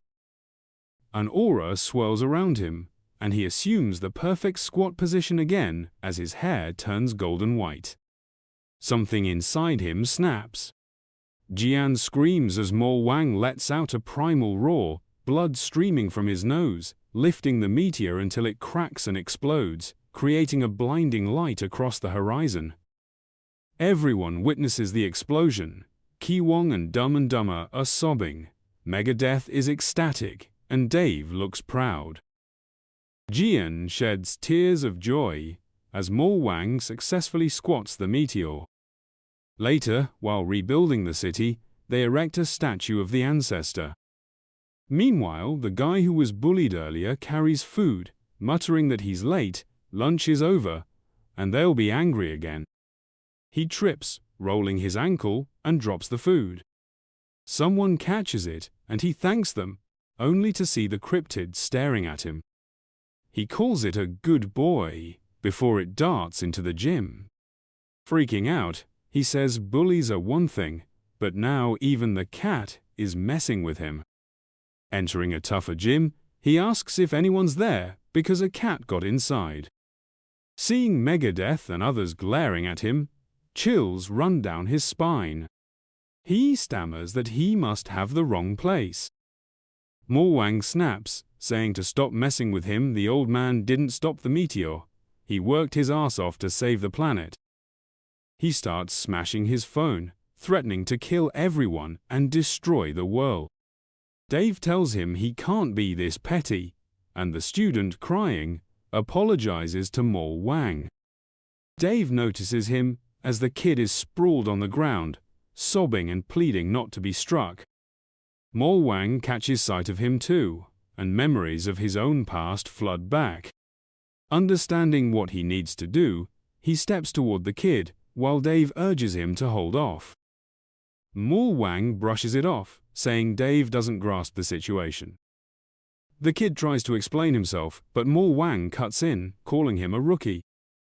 He welcomes the kid, helping him to his feet and commenting on how scrawny his arms and legs are, insisting he needs to hit the gym. He tells the kid to start immediately, pushing him into squats, deadlifts, and bench presses, allowing only a 1-minute rest. After that, he declares, they'll tackle 2 more sets. The kid protests, saying no one's listening to him, and that he only came to find his loaf of bread. Mol Wang asks how it feels, noting that the kid's never trained like this before, right? The kid admits he hasn't. Mo Wang gestures around, preaching that a fit body fosters a sharp mind. He questions how their minds can be sound when they're all slathered in face paint. Even Johan's in the gym now. Mo Wang assures the kid that if he keeps adding weight to his lifts, he'll soon meet a stronger, healthier version of himself. The word stronger strikes a chord, and the kid asks if he can really become that, despite feeling like a nobody. Mo Wang tells him to trust him, saying the usual fee is 100 a month, but for him, he'll offer a special deal. 1,300 for the year. He's clearly hustling the kid. The kid's eyes brighten, and Mo Wang's expression seems genuine. Hesitant at first, the kid agrees, declaring he's ready to sign up. We then see Dumb and Dumber snapping a photo of the whole scene, which is revealed to be a live stream to Commander, who grins after obliterating an entire planet. The general, also watching, chuckles, saying this will be quite entertaining,